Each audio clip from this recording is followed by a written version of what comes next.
Made it another day, y'all. It's your boy BOOGOTTINYC. And like I always tell you, coulda went anywhere. Fact of the matter that you're here, I appreciate you. That's right, you guys. Trump.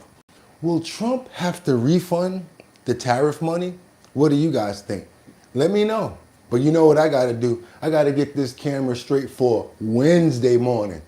Be right back, y'all. Let's go. Come on in, everybody. Come on in.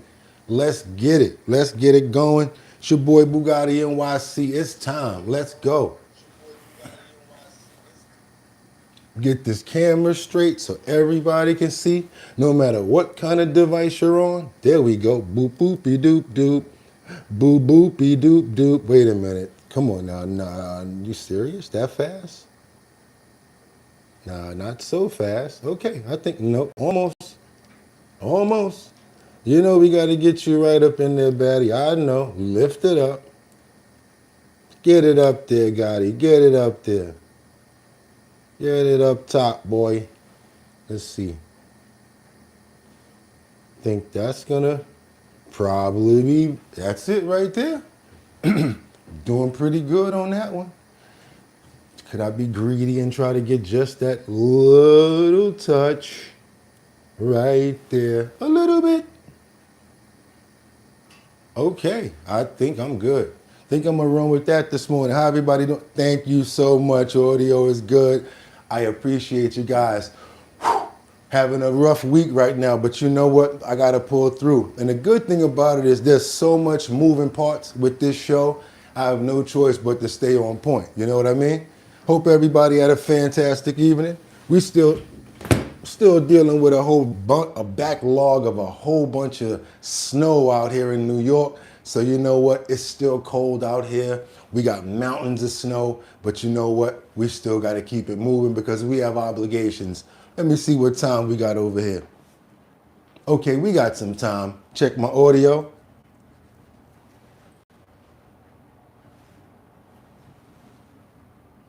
Okay, we back. Woo! See who we got up in the building this morning, and guess what we got to do? Y'all already know. Time to get those prayers up. Want to make sure that we're praying for peace, for love, respect. Make sure that we can pray for communication and understanding, you guys, because that's what's going to make everything come together. Can't forget about love because it conquers all. Also want to give a special shout out to my fam, everybody out there that emailed me yesterday and gave all your respect and you know, all your humble regards to my friend passing. I really want to thank you guys, Casey, Liberty, and Justice, everybody that was in the messages yesterday. I really appreciate you guys because I'm telling you, I really, I appreciate your support. Also want to shout out Jeffrey Spilker. I see you in the building making sure you're here. Mark Dorfman, want to pray for you as well. Who else we got in here? We got Sam Champion, cannot forget about you. Winter Rising, you already know I really appreciate you being here. Something about you, you a real co-host out there, Winter. You be knowing what's going on and dropping. You make me get involved more. I tell you the truth. Get Victor as well. Who else we got to put some love on for? We can't forget about our regulars, the family that's always here. Rebecca Lanyan, Bueno sister, we're praying for you all times. Also want to pray for liberty and justice. Liberty, thank you so much for the well wishes yesterday, and I really appreciate you, especially you and Casey. Thank you guys so much. I could not do this show without you. I'm telling you, I don't know how I do it. A couple of those days without you, it'd be beating me up, but I do it. Appreciate every single one of you guys. Winter Rising, Get Victed. Who's that? Levi, Cheryl, also whoever. Who else that we're not getting right now? Terry, can't forget about Terry. Praying for you right now as well. We want to pray for, who else can I remember? Not too many because it's a lot of you guys, but I just want to make sure you guys know, really pray for you guys and I love you. Guess what? Let me see what time it is right now because guess what? It's almost time to start. Amen. Amen. Let's go. New York, we say it with an A. We put the words up. It's a little different. And we also say coffee and not coffee. You know, the Boston way that they say it out there. You know, we're a little different in the way that we do our pronunciations out here in New York. See that? New York. That's how we do our pronunciations. But without any further ado, I bring to you our bottom line. Let's go. Let's keep on moving forward. Let's see where we at with it right now so I can make sure that it's time. Because I'm ready to go. And they're ready to go. I said it's time to start the show. I hope you're ready, yo, yo, yo, yo, yo, yo. Whoa. And we wind it up. Wind it up. Wind it up. It's 6 o'clock, clock, somewhere. But you know how he do, right? Throw the wave. I guess you like seeing me do the electric boogie.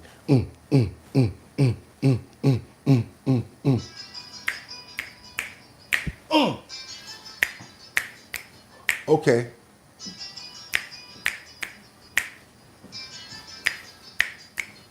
And we gotta open up those pores. We gotta open up those pores. Bugatti, why do you always try to do the hard songs? Why do you always make yourself do the hard stuff? I don't know. We gotta open up those pores. We gotta open up those. So if you need me and you want me to put it on you because I love you, yeah. Whenever you need me, and if you want me, cause baby I love you and I need you and where would I be without my baby? The thought alone might break me, and I don't wanna go crazy, cause every thug needs a lady, but girl, if it feels like you've been a morning together, inseparable, we chose pain over pleasure for you, but that part of me, mind, body, and soul, and no everybody. When you cry, who wipes your tears? When you scared, who always tell you that I've nothing to fear? Girl, I always be there when you need a shoulder to lean on. Never hesitated to know I don't know this song, but I'ma try to keep it moving on some freestyle stuff, because the lyrics type rough. You know, I gotta keep on moving, doing what I do, bringing this dope show straight to you. And if y'all got enough of this here stuff, let's keep it on, baby. You, true. I'm just trying to be lonely.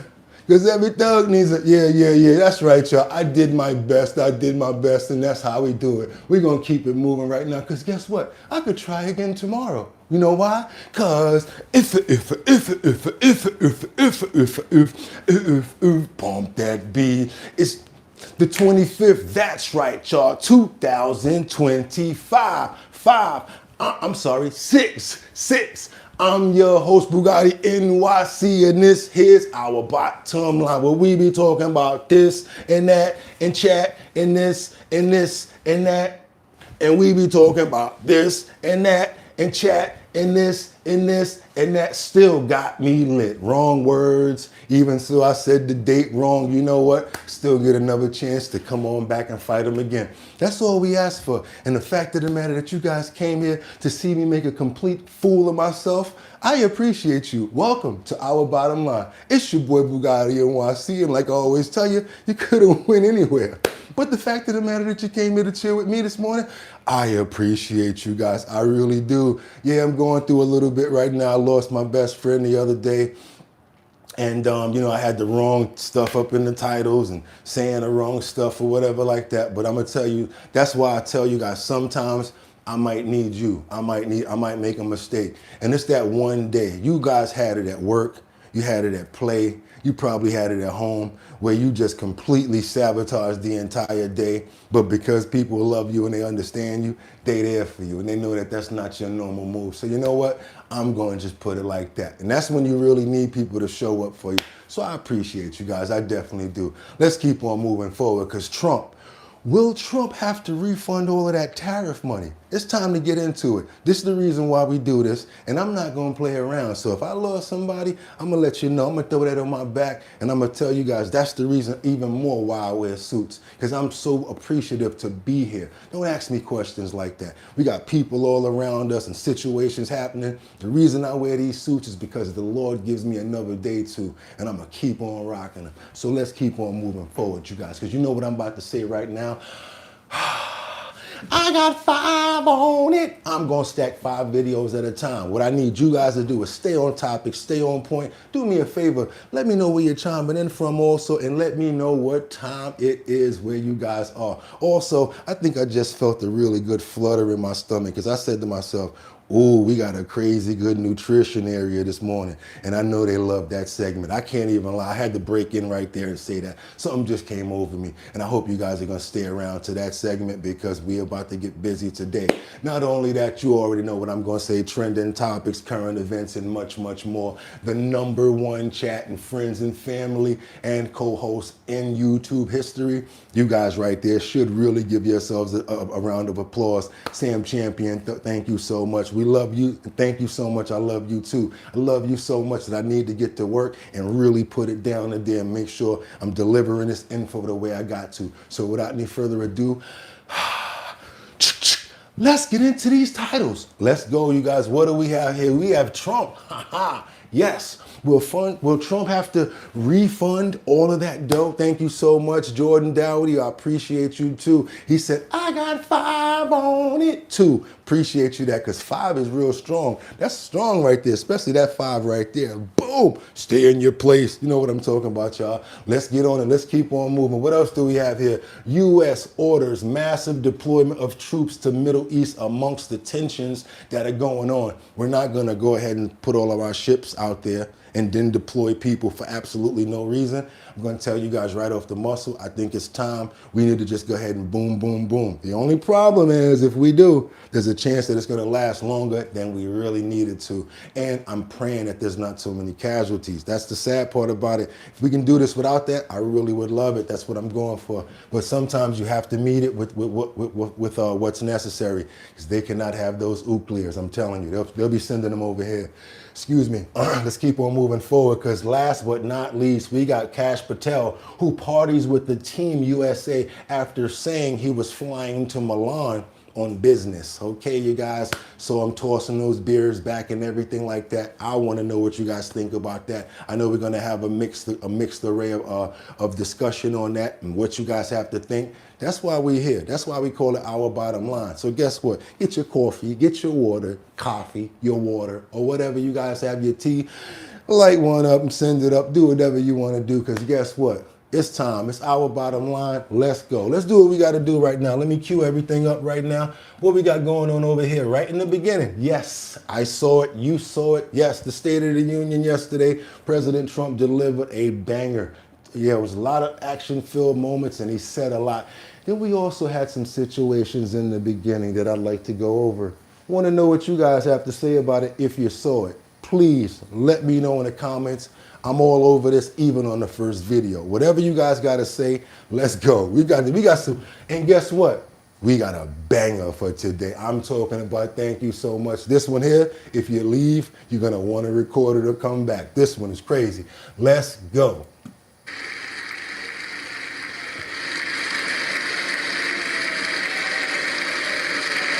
Of course, we're going to start it off with the president. That's right, President Trump, who basically says to Ilhan Omar, yeah, what does he say to her?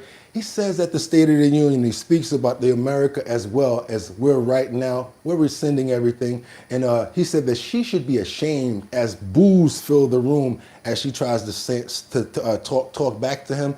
And then the chance of America, really, I don't know if she started crying or whatever, but it seemed like it was a pretty serious moment right there. You guys saw this, and you probably saw it already, but let's get into it so we can talk about it.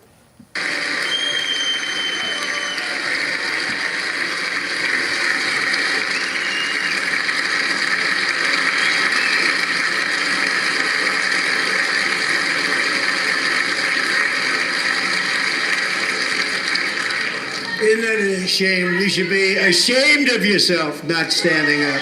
You should be ashamed of yourself. That is why I'm also asking you to end deadly sanctuary cities that protect the criminals and enact serious penalties for public officials who block the removal of criminal aliens. In many cases, drug lords, murderers all over our country, they're blocking the removal of these people out of our country, and you should be ashamed of yourself.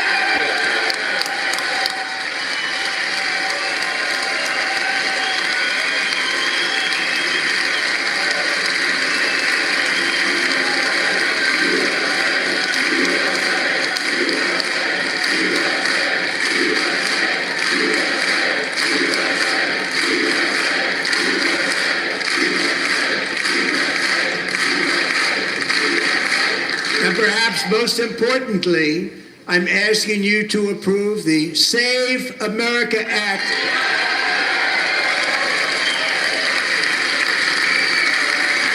As you can see, we have an audience divided. To stop illegal aliens and others who are unpermitted persons from voting in our sacred American elections. That cheating is rampant in our elections. It's rampant. It's very simple. All voters must show voter ID. I mean, it's only right if you need identification to shovel snow in a sanctuary city like New York, right?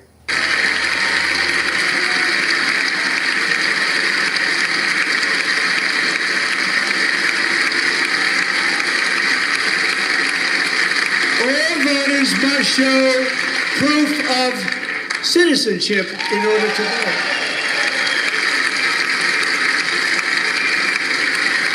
It's gonna be hard to turn this off, y'all. And no more crooked mail-in ballots except for illness, disability, military, or travel. None. And this should be an easy one. And by the way, it's polling at 89%, including Democrats. 89%.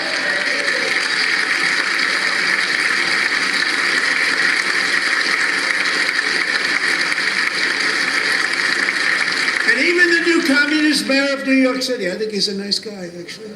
Speak to him a lot. Bad policy, but nice guy. Just said they want people to shovel snow. They got hit hard. Wants them to shovel snow, but if you apply for that job, you need to show 2 original forms of ID and a Social Security card. Yo, I gotta get up off of there right there, because I know y'all gonna tear that up, and I wasn't even supposed to go that far. I was not, because I already got parts of that in the next clips coming up. How you gonna work a Bugatti? I don't know, because we're all friends here, right? We're gonna just make it happen how we normally do, and I'm feeling better already. Thank you guys. I swear to God, if it wasn't, I'm sorry. I swear if it wasn't for this show, don't know where I would be without you. That's why I picked that song. I really mean it. Let's keep on moving forward, you guys. Trump, Democrats, there we go. This time, we got to show all parts, even though we showed that last part. We got Al Green. No, not the love and happiness. No, it wasn't no love and happiness in this delivery. This was a little different delivery with a piece of paper that came open that said, nah, we ain't. And then the next thing you know, Mr. Al Green was ruthlessly ejected from the State of the Union for the 2nd year in a row. As the president addressed this State of the Union, I know you guys was not gonna let me get away without doing that, and I wasn't waiting till tomorrow. Other parts, we'll get to that tomorrow. We getting on this right now. Let's keep on moving forward, you guys. It's only right. Let's go. Let me make sure I got it all queued up right here, because I think he started it off early. Let's make sure. I don't want to do nothing crazy. Let's make sure, because I think that's where it happened, at about right there. All right, so if I mess up on this, I'm going to have to pull this back, because I told you guys I had it all queued up, right? I told you guys that, right? Give me 1 second. Give me 1 second. Nope, that's not it. That's not it. It's not it. Okay, yeah, I'm going to start it off. I just started off at the beginning. How about that? How about we just start it off at the beginning?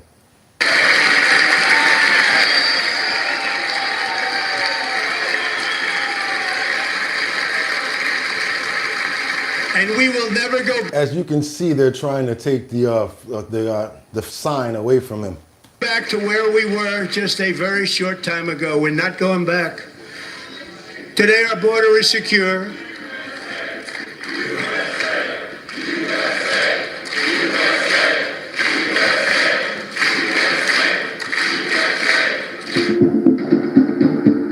Yes, thank you for doing it that way. U.S. Representative Al Green has been ejected from President Donald Trump's State of the Union address for a second year running. Let's go.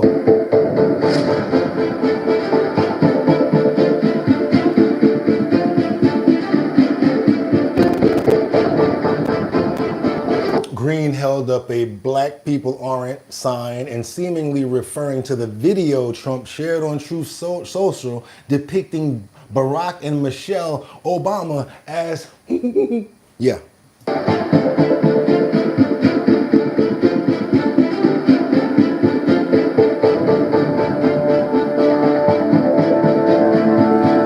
As Green was embarrassingly escorted from the address, chants of USA broke out from the crowd. So I guess that was another chant that was going on, of course, after.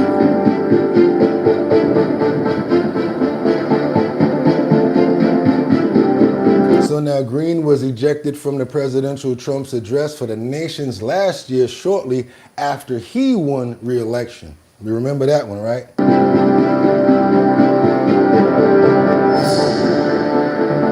Try to give equal time here, you know. Finding that members continue to engage in willful and concerted disruption of proper decorum, the chair now directs the Sergeant-at-Arms to restore order. Remove this gentleman from the chamber.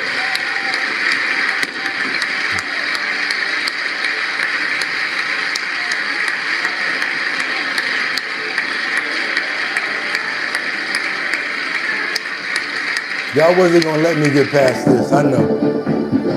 Now, during Trump's address, he was given a huge welcome by lawmakers before asserting that this is the golden age of America. We're going to keep on moving forward, you guys. Let's double tap that screen to get those likes up if you appreciate the content that we're giving you right now, because we got to keep it moving forward. We got a lot, and let's get into it. We also have Carolyn Levitt. We took another snippet from her because she says that there will be a severe consequences for as Marco Rubio is working on getting Americans safely out of Mexico. Yeah, we got politics going on over here, but you guys beat me up again if I don't get back to the seriousness of what's going on in the rest of the world. Let's keep it moving, you guys. Let's double tap that screen and get those likes up. It's time to get to work. Let's keep on going. Let's get it. Let's get it. Where we at? We got you queued up. Let's go. A partisan way. But the other big story is the CIA evidently aiding the Mexican government in taking down a key drug kingpin whose specialty was fentanyl to America. So we all should be applauding this. But American tourists right now stuck in Mexico, here's some of what they're saying. Boy, who dressed you? The day before, everybody was telling us how safe Puerto Vallarta is and how this area was really safe. So it's just, I think, an unfortunate, turn of events that apparently a part of Mexico that folks thought was very safe. Across the street is a gas station, and there's cars parked sideways throughout the road. There's about 6 cars on the road, 4 cars in the road and 2 cars next to the road in the parking lot. And they were all on fire. You're seeing a war zone behind you. And we've got people come back to the hotel before all this happened saying, do not go out. There's cars on fire. So right then hey, I'm not leaving. I'm stuck here. And there's no way out. They closed the airport. So we're stuck. Caroline, and a cover of the New York Post, war in Paris. So they are basically stuck where they're at. That's why they're telling them to shelter in place. And Mike D wants to know, where is my $2,000 at? Just a question he had. Just wanted to put some light on it, Mike. Got your back, Mike. Paradise. This is all new. It's breaking in 24 hours. What can you tell those people? Can we get them out? Secretary Rubio and the State Department are absolutely on it. We hear from Americans directly who are in Mexico because the State State Department immediately set up 24/7 phone lines, and they're taking hundreds of calls a day, providing Americans on the ground with travel support and advice. The State Department also has issued new travel advisories, and they'll continue to update those. I don't know about support and advice. Advice ain't gonna help me get the hell out of Mexico. Hell with this Cancun trip, the way that they sold me on a discount package. I need to get home, and y'all need to help me. That's what they're thinking right now. As the situation progresses. So we encourage all Americans in Mexico to, of course, adhere to the guidance provided by the State Department. Right now, we are unaware of any reports of any Americans being hurt, kidnapped, or killed, and the Mexican drug cartels know not to lay a finger on a single American, or they will pay severe consequences under this president. And they already are. This operation, which was carried out successfully by the Mexican authorities, was, of course, supported by the United States, would not have happened without the leadership of President Trump. You're right, but this is the retaliation that they're talking about. And now we got to get our people out of there, because these are the conditions of what's going on out there. It's crazy. Anytime you hear a shovel, it's only a couple of things can be going on. Fixing something, mixing something, burying something, digging something, or cleaning something up after the aftermath. Not too many other options. So look, they're in one of those options right here. Check this out. Let's go.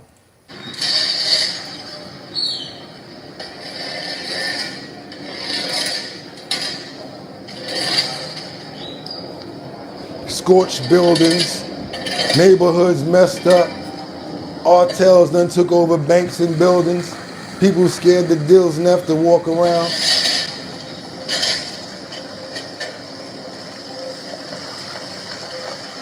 Anytime you hear that shovel, I don't even know if Undertaker probably used that before.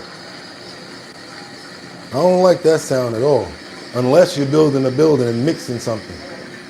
Come on, let's go somewhere else. Yeah, let's see what's going on. I want them to see that bus. Look at all these cars. I want you to see the bus. Come on, show them the bus. Yeah, we done been all over this here. This is crazy over here. So this is what they got to go outside into. Look at that big bus at.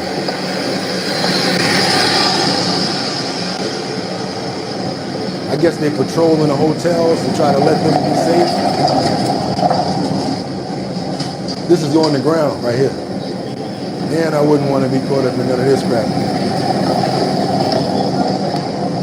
I'm getting up in that and I'm out. That right there and I'm gone. Where's the bus? Yeah, there you go. They done blocked off streets. That's how they blocking off streets. Take the bus, park it, and boom!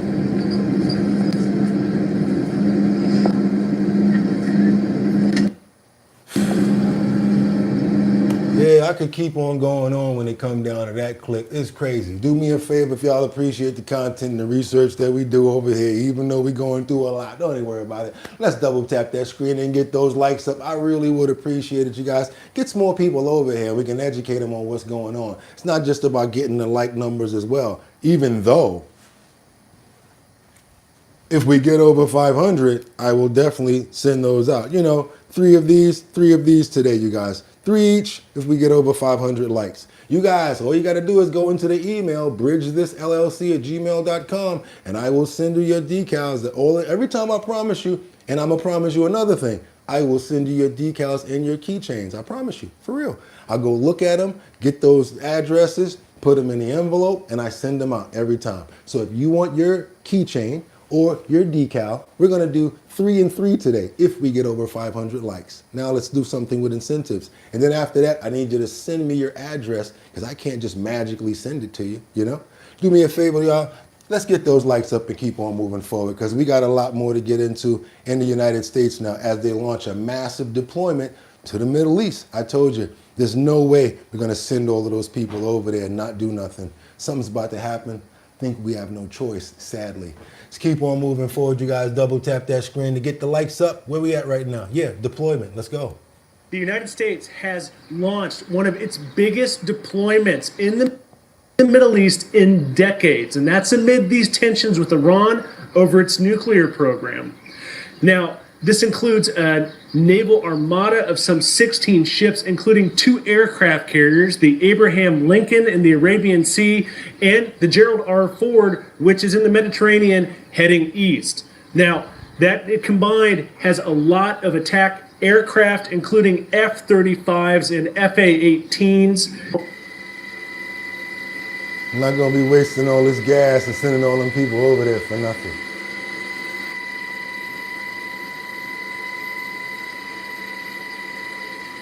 But there's a flip side to it too. It's not just about going over there and striking, which I feel like we almost have no other choice because they're regenerating their nuclear program.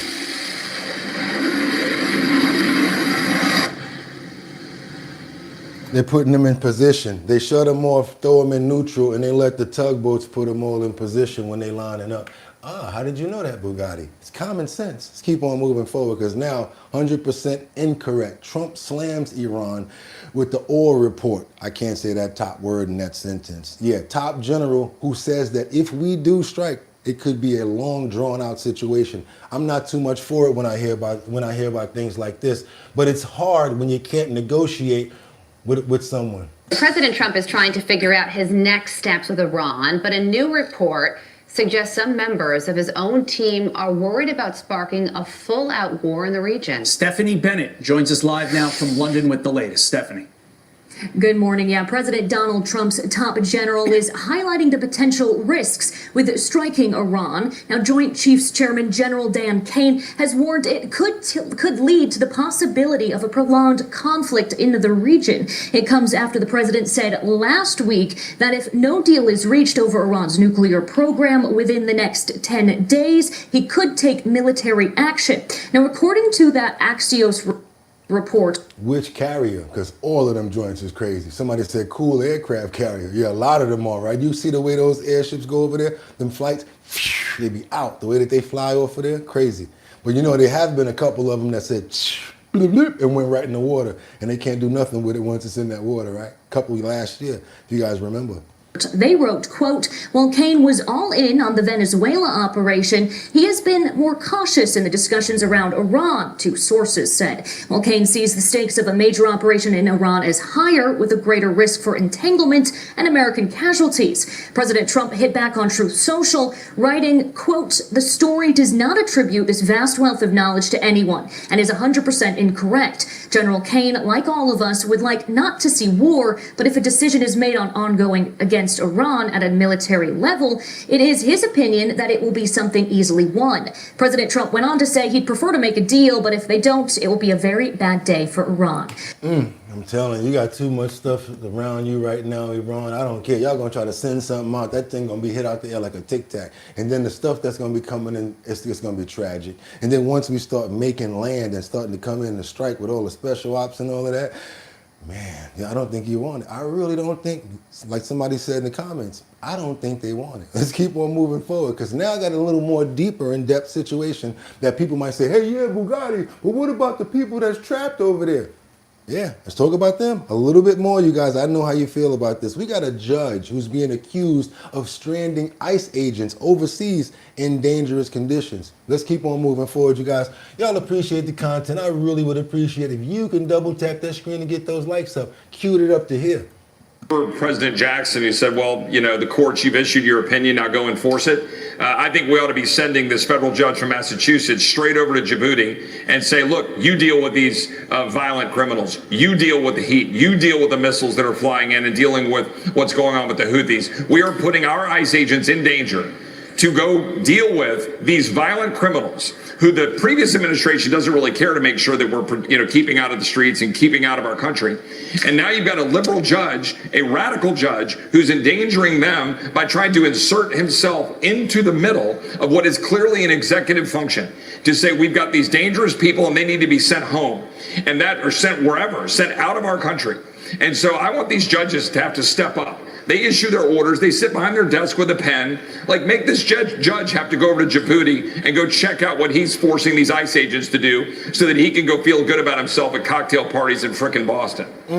With the ICE agents here in the U.S., they're really starting to crank up their arrest numbers. They actually broke their single-day arrest records for illegal aliens on back-to-back days this week. That would be Wednesday and Tuesday. More than 2,000 arrests on each day. This all coming after the White House pushed the agency to pick up the pace. They want 3,000 a day. And there's been all sorts of criticism for Sanctuary City, Boston's mayor, over her comments this week. Here's the acting ICE director responding to her. Take a listen. It's outright disgusting. What Mayor Wu said is completely disgusting. She actually compared us to a neo-Nazi group. But while they may not like it, what the men and women of ICE are doing in Massachusetts and all over this country is making communities safer. And in case anybody missed it, Boston's Mayor Michelle Wu essentially equated ICE to the Nazis. The mayor had the opportunity to walk back her remarks, but she didn't. I don't know of any police department that routinely wears masks. We know that there are other groups that routinely wear masks. NSC 131 routinely wears masks. What I said is that Boston Police and no police department that I know of at the local level routinely wears masks. So many on the left and Democrats. So you had people routinely wearing masks for 2 years in a row because of the fake COVID, right? They had us wearing masks, right, for absolutely no reason. Thank you so much. I really appreciate that that clown face. I really do. Exactly. I know where you said it too, for Riley. Let's keep on moving forward. I see y'all working. Let's keep on going, you guys. I appreciate you. Let's get on over to FedEx. Because I think in a strategic move, FedEx is suing the Trump administration for a full refund after the tariffs have been overturned. So they're like, you know what, let's go ahead and get our paperwork in and see if we can get a judge to get us some money. Might work for them. And I thought about it. It's not like a person-to-person situation, you know, and maybe after this, if it works, it's going to be a lot of other companies possibly suing. So I wanted to be early on the thoughts about this, you guys. I want to know what you guys think about this situation right here. Let's go. FedEx is suing the Trump administration to get its money back from the tariffs that were overturned by the Supreme Court. The shipping giant appears to be the first to file for a refund since Friday's landmark Supreme Court decision. More than $175 billion in U.S. tariff collections are subject to potential refunds. The recovery process still has to be worked out by a lower court. President Trump on Friday signaled that his administration would not voluntarily refund companies, telling reporters that it's, quote, will be litigated for the next 2 years. So again, I think, FedEx is basically putting their paperwork in now, especially if they know it's going to possibly take 2 years. F the FedEx, because, you know, oh my God, they be coming through like Ace Ventura, pet detective with your package. Got a package, people. And we're going long. Remember when he was delivering the package on the intro of the movie and it kept on boom, boom, boom inside of the doorway in the elevator? Got a package, people. Told you that's my favorite comedian right there. Anybody know that? Come on now, stop playing. Jim Carrey, Ace Ventura, pet detective. Get away from that door. Where's that dog at? Here. You hungry, fella? I told you, I know all of his movies front to back. No lie. Let's keep on moving forward, you guys, because the race for Senate has now come upon us. And I got to say something, you guys, I'm so sorry about this. I have a prediction, and we're going to go with the Costanza effect. No, I don't have any political affiliation. I just go with common sense. I'm not a part of a party that supports certain things, and I'm not a part of a party that supports certain things. And I won't go, so no, just to let you guys know, let me help Liberty out real quick. Not a Democrat, not an independent, and I'm not a Republican. I am a human being who created a platform for everyone to be able to come to so that we can talk and have a great dialogue and come up with what? Human solutions. Wow. We got no party when it come down to that, right? You're male, I'm female. Okay, we can come up with some solutions, right? No matter what else. That's how I look at it. Because if we can do that, everything else will fall in place. Now, like I said, the race for Senate is here. And I'm going to go with it right now and say it right off the top. Costanza effect. You guys don't know what the Costanza effect is? That's George Costanza from another one of our very seriously followed television cast series called Seinfeld. There was one little gentleman who used to say, come on, Jerry, you know I can't be successful. Anything that I bet on, it's going to definitely go the opposite way. He's kind of like, what's his name? Mooch, the guy from The Bronx Tale, where if anything he bets on, you know it's not going to go. That's what I'm talking about. So when it comes down to any time you hear me say the Costanza effect, that's me saying, I wish one thing would happen, but damn it, I know the other thing is going to happen. Yeah, that's right. And I'm not a part of a party. That's it. Let's get it going. Jasmine Crockett, message to voters, early out voting, underway, Texas. And I'm telling you right now, she will win. Why? Because we're already screwed. Let's keep on moving forward. You guys double tap the screen, get those likes up. I know you guys think I'm wrong. If I'm wrong, I'll be wrong and love it. I love it. Many voters are still weighing their options as they decide who they will cast a ballot for in the March primaries. Perhaps the biggest decision for Democratic voters lies at the very top of the ticket, the race for the U.S. Senate. Congresswoman Jasmine Crockett and State Representative James Tallarico are battling it out for their party's nomination. Both are traveling across the state to get their message out to voters. Jonathan, Mitchell, Michael, Jonathan, exactly. Thank you so much. And the Drake effect. The Congresswoman. But I'm sorry to tell you, I'm a Drake fan. Y'all gonna really get mad at me if I really get into that. Yeah, Drake over Kendrick over here. Sorry, all you new guys, stop trying to act like y'all never heard Aston Martin music. Go listen to the verse off of that, then get back to me. Let's keep on moving forward, you guys. Stop by our sister station in Dallas to talk with me about her campaign. You know, there are various polls that show the race between USA Representative James Tallarico is close. What would you say is the major difference between the two of you?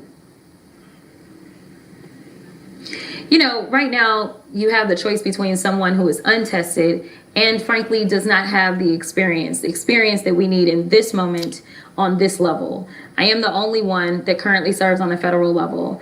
The other day, I was in a deposition as it relates to the Epstein files. Most people don't understand, but we go into depositions every once in a while. My 20 years of trial experience helps the constituents in the state of Texas, not only when it comes to crafting legislation, but when it comes to making sure that those judges that are going to get lifetime appointments, making sure that they are truly vetted by someone who has actually practiced in those courts, but also when it comes to these very important investigations that may lead to people actually being incarcerated, as we just saw Prince Andrew, who just got arrested on today. We know that there is so much value that comes with the type of experience that I bring. And the final point that I'll make is that as someone who started her political career in rural East Texas, I know what it is to live in rural Texas. I know what it is to live in urban Texas. And so we will continue to go and pound the pavement throughout all of Texas. And that's what it's going to take. And the final point, because I'm a PK, so that means we got to close a few times. The final point that I'll make is that we need somebody who is a proven fighter in this moment, someone who will not back down, someone who will not fold. And I can tell you, no matter if they're right or wrong, that my track record is clear. I have always fought for the people that I represented, and I've never folded. Think right now you fighting for position right now, Jasmine. Let me just go on the record to say great makeup and good hair today. They must really be on top of it. And all of you guys out there, you should have known what I was about to say when it came down to that. I'm loyal to everything. I'm loyal to everything. Loyal to people, loyal to songs, loyal to everything. And I'm from the East Coast. We don't do all that. I'm sorry. And I'm not a bandwagon rider, because a lot of people jumped on that bandwagon because it was just cool to beat up on the big guy or whatever the case may be. I understand you guys. But one thing I like to say to you, I hope that doesn't make you want to leave the show, because guess what? I always say this in the beginning. You don't have to like me. You don't have to think the same way as I do. You don't have to follow my lead or anything. Our bottom line is an entire forum of a place where we come to and give our opinions like that. I could have lied to you guys and said I like Kendrick just to get more followers. I could have been bumping all around. I just don't. Just being honest with you. It's up to you. Let's keep on moving forward, you guys. Now we got to keep on moving forward over to Cash Patel. Do you think that he was doing too much party and oosh and party and when it came down to going and hanging out with the USA team after their victory for the goal. Let's keep on moving forward, you guys. That's right. Kash Patel parties with Team USA after saying he was in Milan. Let's keep on going, you guys. Double tap that screen to get those likes up. Let's keep on going. Let's go. Let's go. Where was Kash Patel at and what he was doing? He gonna make a real serious story about this here. So as of this afternoon, the 2026 Olympic Games in Milan have officially come to an end, and Team USA finished out the games by winning gold in the men's hockey final against Canada. It is the first gold medal since 1980, and of course, the very famous Miracle on Ice. Among those celebrating with the team was none other than FBI Director Kash Patel, seen on social media in the locker room after Team USA's victory. There's also this video circulating on social media of the FBI Director with a beverage of some kind as he chants along with the athletes. Never mind, his office told MS Now that he was flying to Milan on the FBI's Gulfstream jet strictly for business and not to watch hockey. Yo, I'm not gonna lie. He looked like he turned up. I'm not gonna lie. I would, if I could feel like that for that moment with all of them. You know how high powered that moment was. That's like going in the locker room after a championship with the whole team. How could you not be turned up? Come on now. MS Now has not independently verified this video. We have reached out to Patel and the FBI for comment. Oh, police. You know what my comment is? Kick a rock for a block, and it's option if you want to put on a sock. Let's keep on moving forward. Double tap that screen. Exactly. Look at hockey was fire, said Lisa Roy. You can see him open up a beer. Ooh, wow, G6. He didn't play though, right? Let him have some fun. Well, so how about this one? I'm going to go there and I'm going to keep it on the same party. How about someone that got voted into being a justice that said, I like beer. Sometimes I might have a beer. I drank beer when I was in college. What justice said that? Let's double tap that screen and get those likes up. All the way up. That's right, Casey. Strictly business, where the shots, wink, wink. Let's get those likes up, y'all. Show Bugatti some love. You see what Liberty and Justice is saying right now. It's okay for us taxpayers to pay it, though. Ooh. I like when people give their points and it has a real stern point. You know what? You're probably right about that. Should he pay it himself? Should he say, you know what, for that trip, I'm going to pay that myself. I ain't mad at you on that. Let's get on over to Utah. Because in a move that I'm so happy to hear and very happy that everyone is saying the same thing in this Charlie Kirk case. The prosecution the defense has tried everything to go against the prosecution to get this thing to be slowed up. And I know Erica Kirk is peed off at this point. Well, check this out. This piece of roadkill, basically to save this piece of roadkill from his fate. I'm going in. But it did not work. The judge disqualified and did not go for his crap. And then he tried to get the prosecution thrown out. Talking about, what's that guy's name? Let me cue that up real quick. Yeah, Tyler Robinson. Let's go on over to Utah and deal with this Charlie Kirk case that still has not even gone to court yet. And this is ridiculous. It's stupid. It's crazy. I can't believe it. Fox News alerting a major ruling in the case against Charlie Kirk's alleged assassin. The judge denying Tyler Robinson's attempt to disqualify the entire prosecution team.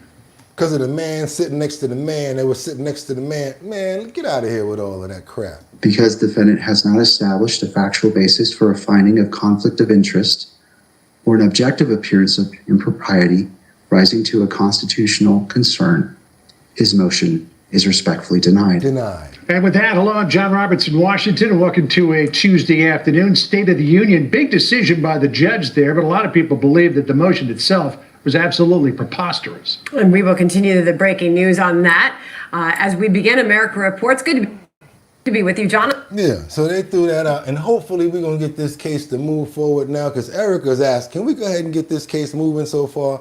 I want to get to a determination on this situation, and I think that they need to do that for the family, at least respectfully. Keep on worrying about what the defense want to do. What about the people that lost that are hurt behind this? Let's keep on moving forward, you guys, because this is very painful to watch. I gotta say it. After 24 days, the Guthrie family is still looking for their mother, And at this point, they're up to $1 million as a reward for any information to where she can be found and located at. So painful to watch. I'm talking about her daughter. You can see how much she's lost in her face as far as weight from just the loss of her mother and not knowing where she is. I feel terrible about this situation here. Just for closure for the family, I would love for this to just go ahead and end. We got some breaking news into the newsroom. Thank you, Jillian. Breaking news now. Savannah Guthrie posting a few moments ago a new video, an update on the search for her mother. Let's Major double tap that headline, screen to get rewards those up likes to $1 up. I million appreciate it, you from the guys. family. We're going to play the video for you in full. It runs a few minutes, and we'll watch this. I would really appreciate it if we can get those likes up, because what it does is it gets more people over here to get educated on updated news, information, and what we have. Also, let me tell you, double tap that screen and hit the like button, hit the notification bell down there if you appreciate it. I'm not trying to hit your pockets because I know it's hard out here for a pimp. So in the form of monetary over here, we ask for the likes. Just wanted to make sense, you guys. We got a lot coming up, and it's getting even better. Let's go. Let's keep it moving. Together now. I'm coming on to say it is day 24 since our mom was taken in the dark of night from her bed. And every hour and minute and second and every long night has been agony since then, of worrying about her and fearing for her, and aching for her, and most of all, just missing her, just missing her. We know that millions of you have been praying. So many people have been praying of every faith and no faith at all, praying for her return. And we feel those prayers. Please keep praying without ceasing. We still believe. We still believe in a miracle. We still believe that she can come home. Hope against hope. As my sister says, we are blowing on the embers of hope. We also know that she may be lost. She may already be gone. She may have already gone home to the Lord that she loves and is dancing in heaven with her mom and her dad and with her beloved brother Pierce and with our daddy. And if this is what is to be, then we will accept it. But we need to know where she is. I want to use somebody else's comment right here. Lisa Roy praying for the mom and in the situation that she's in, that it would come to an end for the soul, for the mom. I won't have any opinions about anything going on because I see there's a lot happening in these comments here. I just want to say that because I don't think anybody should be taken under those conditions. Amen. And pray for her right now. Not gone or here, but pray for her, period. Let's keep on moving forward, you guys. Let's go. Let's take a little bit more of this. We need her to come home. For that reason, we are offering a family reward of up to $1 million for any information that leads us to her recovery. All of the information about this reward and the details is in the caption below. You can call the 1-800 tip line. You can be anonymous if you want. I like what you said, the Terminator. Someone out there knows something that can bring her home. Boy, it's rough to watch because look at her and the suffering that she's going through. That's the sad part about it, you guys. Yeah, we're going to pray for everyone. That's right. Let's pray for everyone. That's what we do over here, you guys. Let's keep on moving forward. Let's keep on going. Nashville. And this is why I prefer to stay away from certain parties and certain things that people prefer, because of the fact that if it's something that I don't agree with, it does not matter the party at all. We're going to get on over to Nashville right now, where a teacher is allegedly threatened after refusing to read an LGBTQ plus book. That's right. You know how we do it over here. We go find it and we bring it out because I want you guys to have something to talk about. What do you guys think about this? I felt as though my job was threatened. New tonight, a Nashville charter school teacher says administrators threatened to fire him after he refused to read a children's book involving two dads to his first graders. Well, now a legal group claims the school's position violates the Federal Religious Accommodations Act. It's a law. Fox 17 News' Madeline Nolan shows us what the teacher and his attorney are saying tonight. The teacher said this all started with a first grade reading lesson involving this book about it. First grade. Trying to really indoctrinate and ingrain it. And you see it's right there in the library for them to grab, right?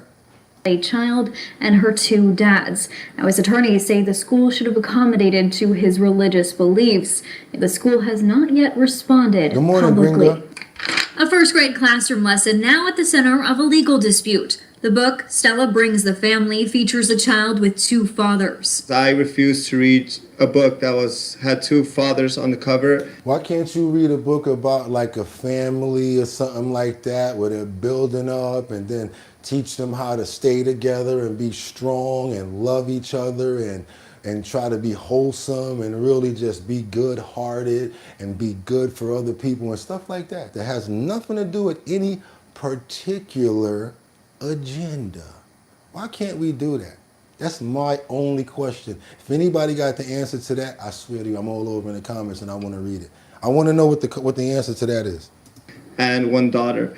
And I believe that is not what God designed a marriage to be. Eric Rivera, a teacher at KEP Antioch College Prep Elementary, says he asked for religious accommodation and a code. We got one person that says that they think it's educational, not indoctrinational, and that's Diamond. But Diamond, we also need to push the other agenda if we got to. I'm sorry. I'm talking about pushing man and woman. Yeah, we need more of that because we need more good people in this world.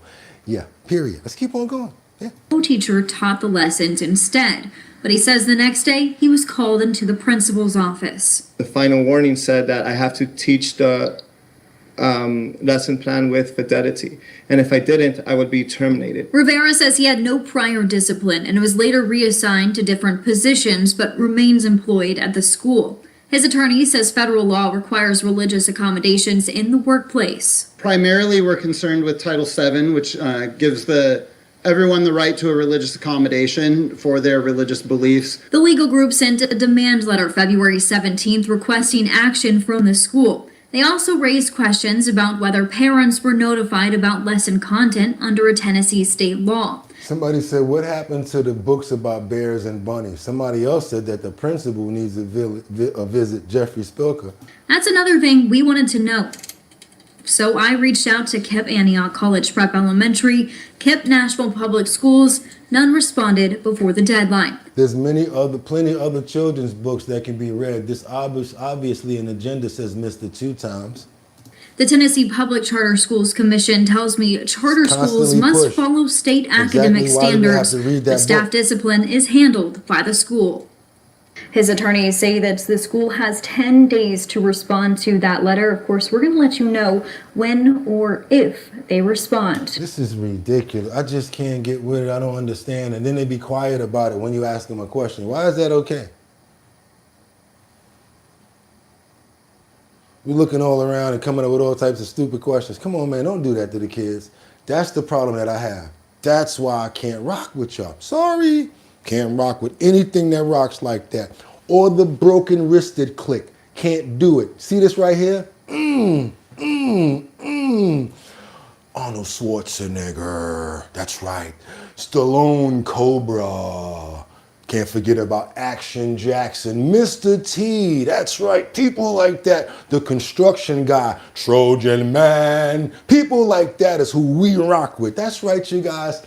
There we go. And even though a lot of people didn't like him, I'm going to go there too. I am a real American. That's right. I know you guys are thinking I know. Yeah. Let's go. Let's keep on moving forward, you guys, because he had his bad points, but he also had his good. Let's keep on going, you guys. We got the oversight Democrat who says upcoming Bill and Hillary Clinton questionings are going to be limited because they're valued and compared to others. Let's keep on moving forward, you guys. It's time to get up into some Jeffrey Epstein situations that I never thought that we was going to be talking about. Let me just tell you guys, the Ice Queen is about to make her appearance. The Ice Queen is about to make her appearance real soon. Don't leave. Don't go nowhere. There are more depositions on the deck related to the late convicted sex predator Jeffrey Epstein. Former Secretary of State Hillary Clinton and former President Bill Clinton are set to testify before the House Oversight Committee this week on Thursday and Friday in Chappaqua, New York. There is no evidence of any wrongdoing by the Clintons. This morning, Congressman James Walkinshaw, who will be in the room with the Clintons during their depositions, previewed his questions for President Clinton. Take a listen. He did fly on Epstein's plane. And the question that I have for everyone in that category is, first, were you involved? And second, did you see and hear things that should have led you to know that Epstein and Ghislaine Maxwell were committing these horrific crimes? He's provided a sworn statement saying that's not the case, but I think it's important that we question him to determine that so we can rule it out. Somebody said, Big Bubba is wicked AF. Come on now. First we found about Monica Lewinsky in the blue dress. Then he running around with Jeffrey. Monica was a little, you know what I'm saying, a little young when it came down, you know what I'm saying, to it. So, I don't know, you guys. And then they found out what she was doing. You know what I'm saying? You know what I'm saying? Like, come on now. Come on, let's go. Let's keep going. Because we got more. We got much more. Should I keep on going in that category? And joining us now, Yeah, let me get that because you on the board and you know what's going on. Let's go. Virginia Congressman Suhas Subramaniam. He is a member of the House Oversight Committee, and he will be in the deposition room with the Clintons. So, Congressman, let's just start with your expectations for this week. What do you want to know from the Clintons about their relationship or knowledge of Jeffrey Epstein? My understanding is that Epstein and Maxwell were at Chelsea Clinton's wedding, that Clinton used his plane for his nonprofit, and that Epstein visited the White House several times. Now, they've, again, mentioned in sworn statements that they didn't really have much of a relationship. They didn't know any of his crimes, certainly. You're on this dude plane for like 21 flights. You're on this island. They see you blatant this day wearing the same shirts, chilling with him, all of that. And the other pictures we got coming up with this other guy, oh boy, how you gonna be? They don't have much to offer, but we do want to ask them the questions, especially Bill, because some of his pictures show up in the file as well. But in the end, I do believe this deposition will have limited value compared to some of the other ones we've been doing. Congressman, you and Congressman Raskin are bringing members of the late Virginia Giuffre's family. I believe it's her brother and sister-in-law. Let's go, Kendra. Virginia How you doing, Giuffre Kendra? is obviously a survivor of Jeffrey Epstein. She passed away by her own hand. And these guests will be coming to the State of the Union. Oh man, we got a lot to keep on getting into, especially on this category. You guys, you know we like to peel the onion back and reveal much more every single time we do something, especially our bottom line. So we're gonna go there. Let's keep on going forward. Inside the Epstein Zorro Ranch. Y'all ready to go there? Because this is it. Pizza, pizza. Real talk, I gotta just say things a certain way, but you guys know what I'm about to get into. Inside of Zorro Ranch, a man who lived at Jeffrey Epstein's Zorro Ranch as a teenager fears the financier could have gotten away with hurrying 2 girls on the property. Listen to this. Let's keep on going, you guys. And first it was speculation. Oh, we're not going to do nothing about it. We're not going. It seems like every time they start that, somebody wants to go further, and now they're really investigating. Let's keep on moving forward. Let's go. A man who lived at Jeffrey Epstein's Zorro Ranch as a teenager said the same thing that I just said. Let's go.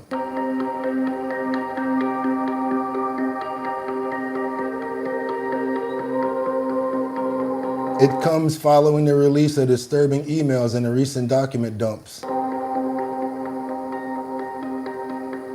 Behind the house that my father and I were living in, is kind of where the corral is for all of their livestock. They had like these stables, and next to the stables was like a bunch of dirt. Right. So he lived on the Zorro Ranch that Epstein owned as a teenager, and his father used to be like a caretaker, taking care of the livestock. Right? And in that dirt, they had like a little corral to break in horses. And then they have like all their livestock, the geese, the goats, the sheep, and the horses that they had. So I'm really gonna need you guys to double tap that screen to get those likes up, because yeah, it's out there, but who be putting it together like us? Nobody. Nobody who can do it like we. Nobody. Come on now, let's give it up. Let's give up the truth over here. Do your boy a favor, double tap that screen and get those likes up. If you have not subscribed, what are you waiting for? And you know what? Give me all the money in your pockets. Nah, I'm just kidding you. I really take it in the form of likes, because we really want more people to get over here to get this updated information. What do you mean, Bugatti? I'm gonna tell you why, because everybody else won't. When you hit the like button, YouTube sends up a signal. Then you get people that come over and say, what's going on over here? You don't believe me? Look at the comments. You're gonna see a couple of people that say, what's going on over here? That's because you hit the like button. Exactly. Come on, y'all, let's go. We were like just running around and playing in the back. No, I need you to say what area it was. They said breaking in the animals, right? You said that. Right? And in that dirt, they had like a little corral to break in horses.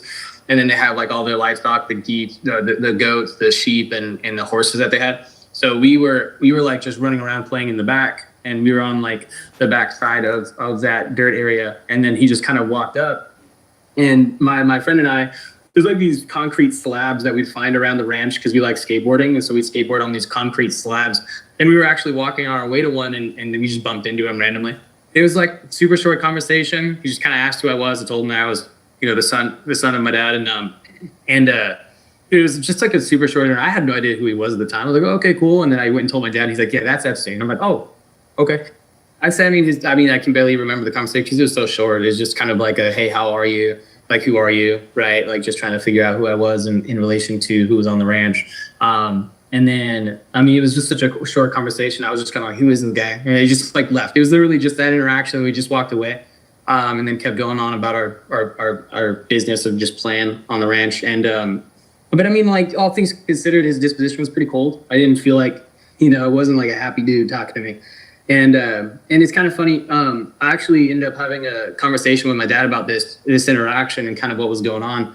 And I think this is kind of when the first things were coming out about Epstein, like the first time he was actually like pulled in for some sort of massage that had happened. And so I think like connecting those dots, I was like, oh, he was in that moment, he was actually showing signs of being paranoid because he was like, who's on this ranch right now? Like, because a lot of stuff was starting to build up on him, I think. If they messed up that first time, and it's especially with Zorro Ranch, and you're probably going to bring up the whole, they're trying to rate it again or do it now.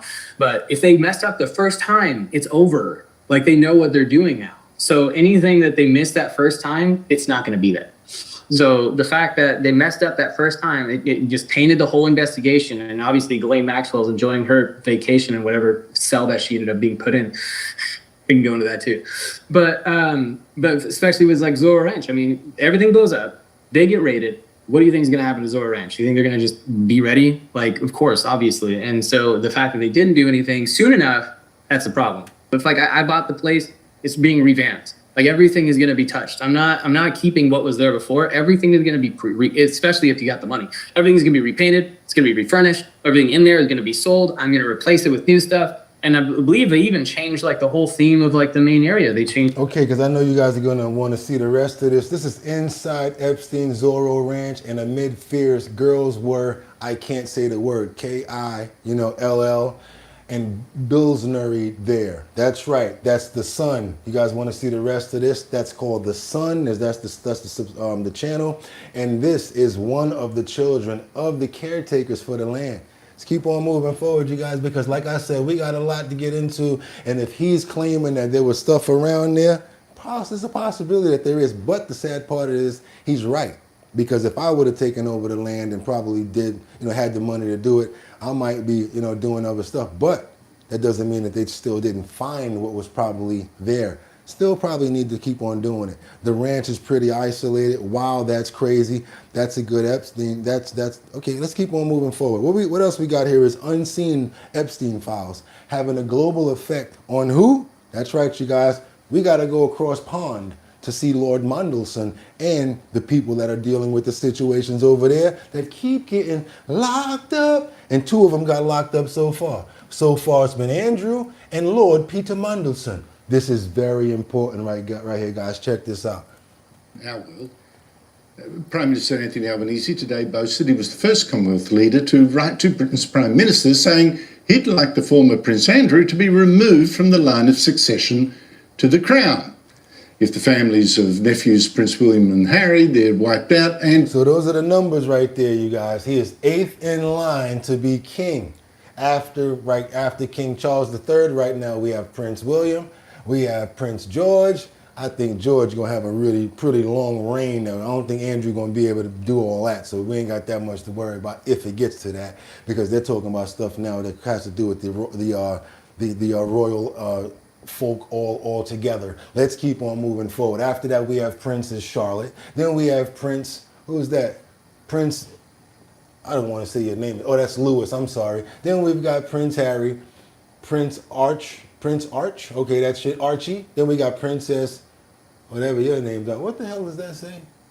Ebit. And then Andrew, Mountbatten Windsor. So if all these people just happen to, Andrew has a chance of being king. And they don't even want that to be a possibility. And they want him kicked out the entire lineup just so he's not even in the royal order. Andrew would be next in line, number 8.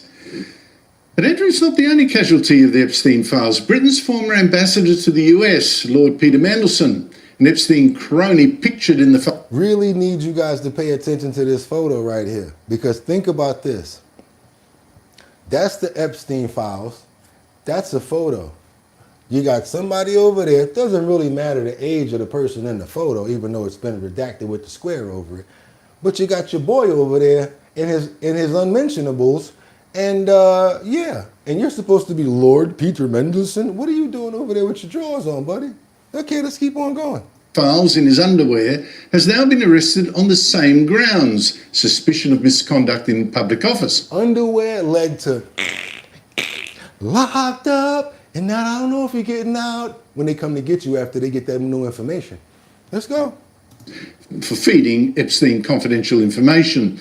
That's in Britain. But who in the United States is paying the price of toting up to Epstein since President Donald Trump ordered the release of the now dead pedophile's files? Joining me is our Tuesday regular, Sean Spicer, Donald Trump's first White House Chief of Staff. Spokesman, sorry. Sean Spicer, always great. Sorry, buddy, I don't need that. I really appreciate your opinion, but we got too much in the kitty to get it litty. Double tap that screen. Let's get those likes up because we ain't off of it yet. We got to go deeper. I wanted you to see him in the underwear first. I ain't going to lie. Wanted you to see him in the underwear first. Wanted you to see him in the position that he was in. Wanted you to see who he was dealing with and all the background. But there's more. Peter Mandelson's arrest is really damaging Keir Starmer, because you gave him the job. Yeah, why you give him the job if you know he's getting down with Epstein? Oh, how do we know? We're going to tell you right now. Let's keep on moving, y'all. Let's go down to the UK, though, where we've seen overnight the arrest of Peter Mandelson. He's the man who recommended the former Duke of York be made a UK Troy envoy. Lord Mandelson's a member of the House of Lords. He's also a former Labor cabinet minister in the governments of Tony Blair and Gordon Brown.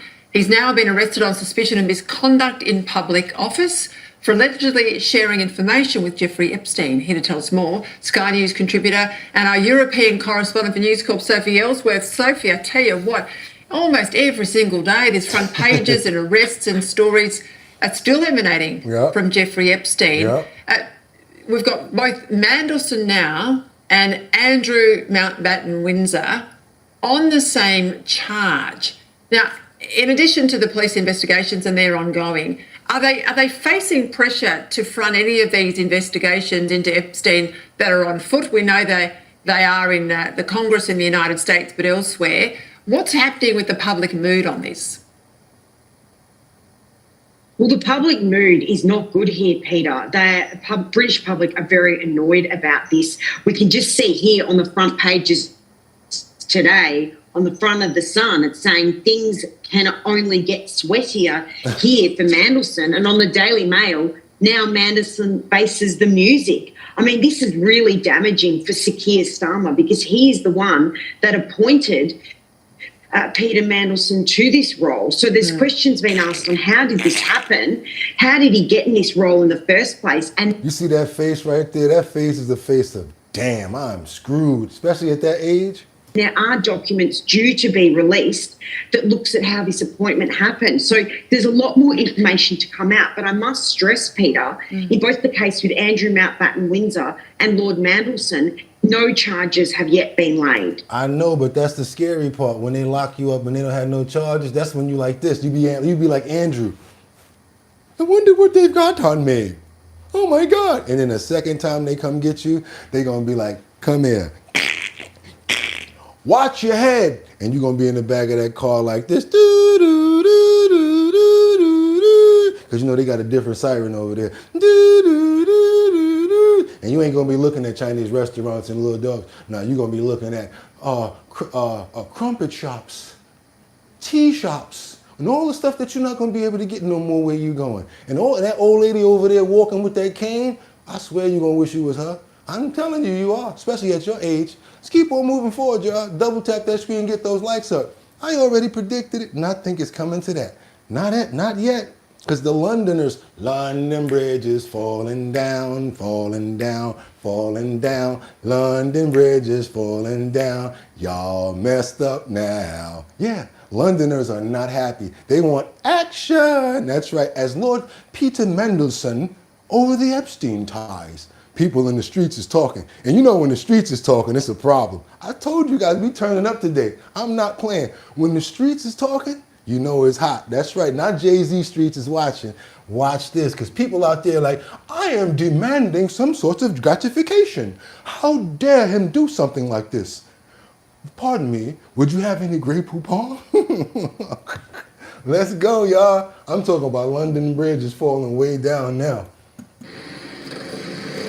Peter Mandelson is a very contentious figure that's been involved in a lot of things over the past, so it'll be interesting how this is played out.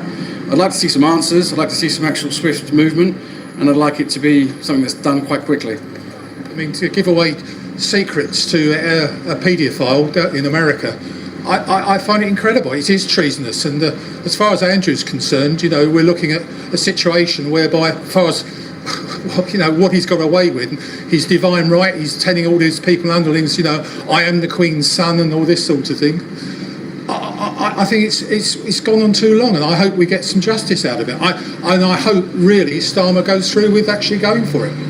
I think everyone's going to question the decision he made in choosing that gentleman to represent the United Kingdom in the US, and what type of vetting, and was it enough for such a prominent position? I think you need to decide against that barber that you're going to, because you look like a cock-a-loo-loo. You're looking like a rooster right now, my man. And I'm going to go there because I know I got some people in the comments that rock with me and they've been there that long. Anybody remember that wrestler, the Red Rooster? Oh my God, when he used to come out on WWE, I used to die laughing. Oh my God, that guy used to have me rolling. Almost just like, ho, Hacksaw Jim Duggan that had cracked you in the head with a 2x4. Ask Roddy Piper, he knows about it. God bless. Let's keep on moving, so you guys, as well as respect to Roddy Piper, as well as the late great Hacksaw Jim Duggan and the Red Rooster. Let's keep on moving forward. Yes, you guys know what I'm talking about. Don't do that because you're gonna make me shake the mic off. Don't do that. Don't say don't say Ultimate Warrior because you're gonna make me shake the mic off. Because that man used to come out and be like, oh, let me tell you. Don't do it because he go crazy. But yes. Wind down, get back into the zone. We got to get serious about this person right here. I'm serious. I called her this.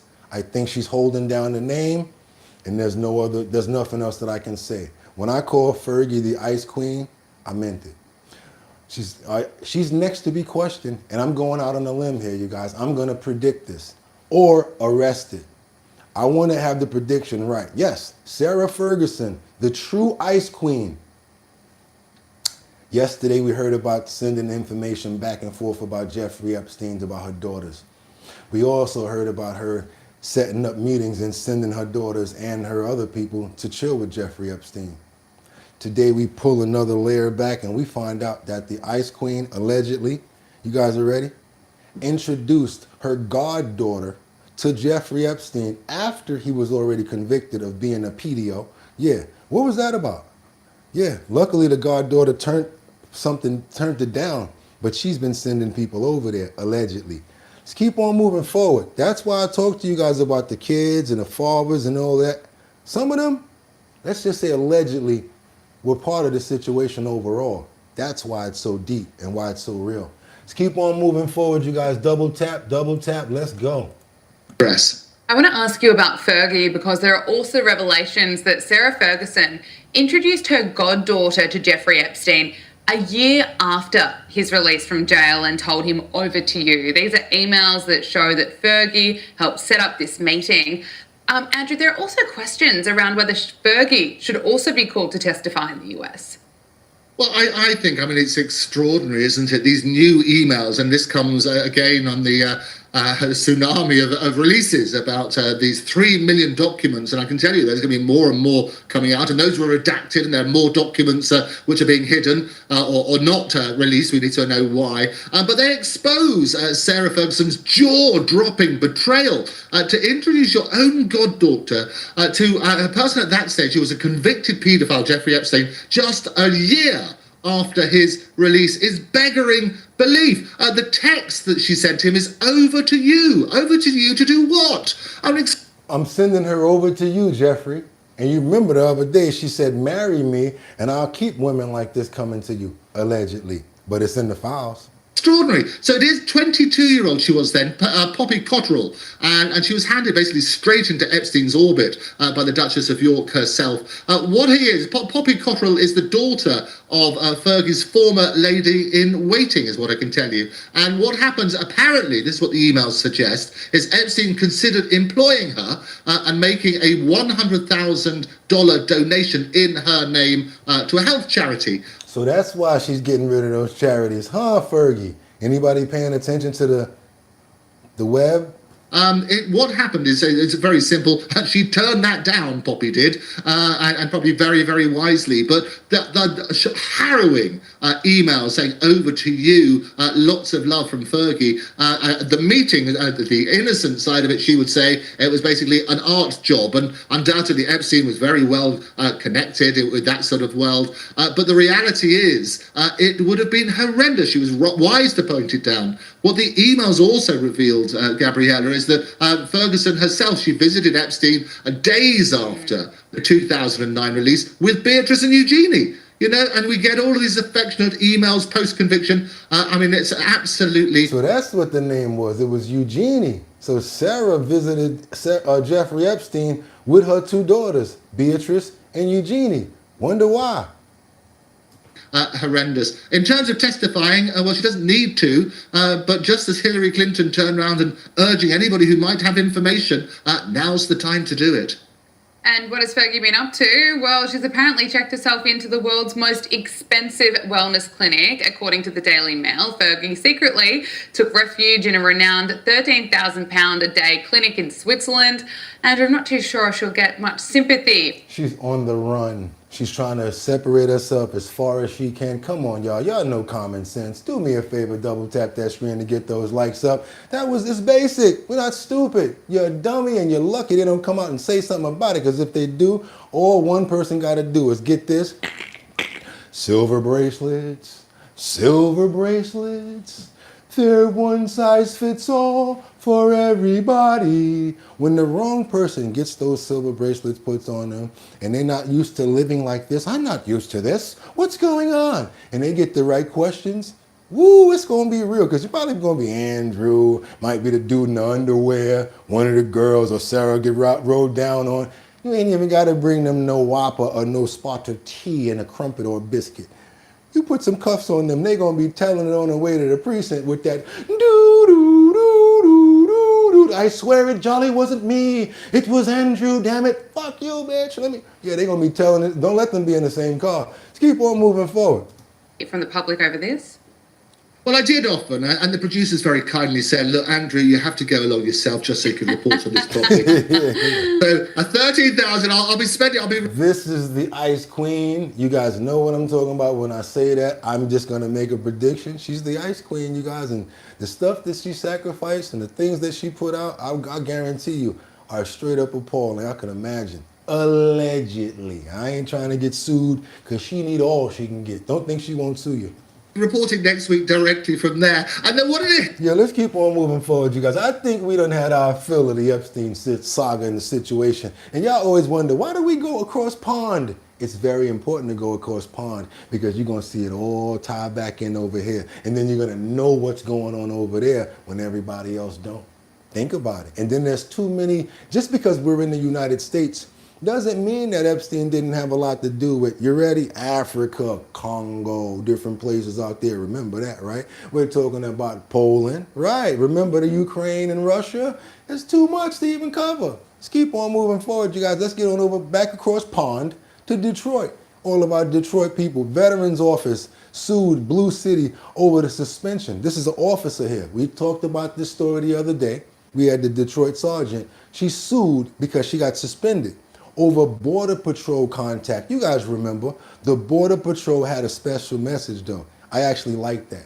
They said this, but matter of fact, I'm gonna let them say it. Let's keep on moving forward. We gotta get back over to Detroit. This is one of our follow-up stories to the police officer that got almost demoted or fired for getting in contact with ICE after she did a pullover, a stop. Listen to this story. Two respected Detroit police officers are now facing a 30-day suspension without pay for two separate incidents of contacting border security during traffic stops. The Detroit Chief of Police, Todd Bettison, originally planned to fire the officers, leading ICE to respond on X, saying, quote, "We have a place for you, patriots." The Detroit police chief then announcing Friday afternoon he would not be firing them. One of those police officers... Oh, y'all want them over there? Yo, matter of fact, you know what? I changed my mind. I'm not going to fire them. Oh, my God, this is basic. Sergeant Denise Wallet, a 27-year veteran, I should say. She has decided to file a federal suit against the city of Detroit, arguing that her suspension was in violation of her due process rights. Sergeant Wallet's lawyer, Solomon Radner, joins me now. Solomon, your client says she contacted Border Patrol because her lieutenant ordered her to do so, and it was simply to identify the driver, not to enforce immigration law. So, yeah, but once you said his name, they came and got him. They said, wait a minute, is that name that you're asking in custody? Oh, by chance he is. We'll be right over there. Thank you. What policy is the department saying she violated?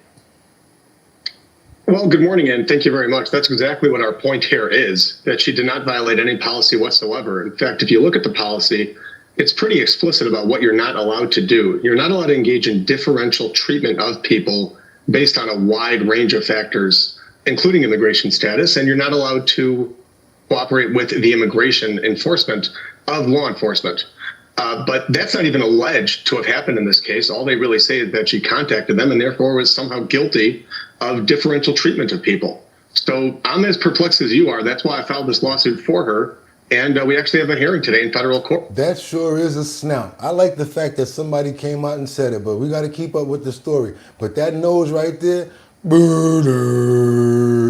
so hopefully maybe we can convince the judge to reinstate her and to give her back her paycheck. Yeah, because that's where we are right now. The chief originally wanted to fire her, then said he would just suspend her. But regardless, we still have a question as to what she did wrong. So why does the chief continue to insist on punishing it as your client in the first place?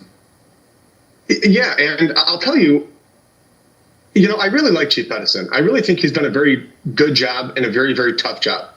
Balancing the policing of being a police chief with the politics of being a police chief is certainly not easy. Yeah, I'm going to leave it like that because I think so too, because the politics basically say, we will not step in. You guys can't help out. And when you're in the middle of that, it's hard to differentiate. Let's keep on moving forward, you guys. What you got, Liberty? Liberty up there laughing. I see you guys. Angels Among Us says, fire after 27 years. Hell no. Fired after 27 years is crazy.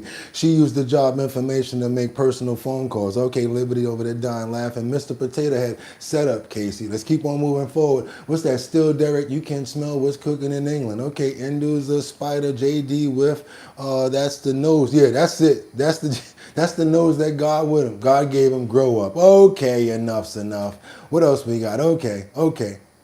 I know one thing. He looked like he could beat a smelling dog at finding that good stuff. Let's keep on. And if he ever was on that stuff with Hunter Biden, Hunter be like, no, me first. Because if you get it first, I ain't gonna have nothing left. Let's keep on moving forward, you guys. Trump, I hope to make it to heaven. But he doesn't know. To be honest, that's what he said, not me. Yes, you guys, what do you think about this? Because fame, I'm gonna live forever. Even though we know we can't sometimes. No, they say that kind of stuff. It's amazing. They say if I'm sarcastic, even a little bit, they make it sound. You know, I said one thing the other day, a little while ago, a month ago, 2 months ago. I said, I don't think I'm going to make it to heaven in front of a massive group of people, 56,000 people. And they're all saying, oh, what does he mean? I don't think I'm going to make it to heaven. I'm doing a great job for a lot of people, but I don't think so. I'm just not worthy of heaven. I'm not going to make it. And I was having a good time going on. You know, I was having fun. I hope to make it. Yes, we try to mix it up a little bit with the comedy over here. What up, though, Bugatti? How you doing? Thank you so much, Teddy Marcello, $2 for the super chat. Also, Big Facts, Hell Yater, Teddy, that's right, Teddy, thank you, bro. We really appreciate you. That's right, you know we do. Why would he return anything our country has also used tariffs? Enough must be in the glint of the nose. Okay, let's keep on moving forward. I like he was playing around and running around 2028. That's right, 400. I know we can get it up to 5 because I know you guys, yeah, let's go ahead and get some of that merch out. Send it out to you guys. Like I said before, we can get up to 500 likes. I really would appreciate it. Make sure that we send 3 and 3 out, but you got to send me your mailing address. 3 decals and 3 keychains. And if you're already in the queue, I already got you for what we already promised if it's sitting in there. But I'm going to get it all out today, depending on another snowstorm that we're being hit with right now. Didn't even know that we were being hit with it as we speak. Let's keep on going, y'all.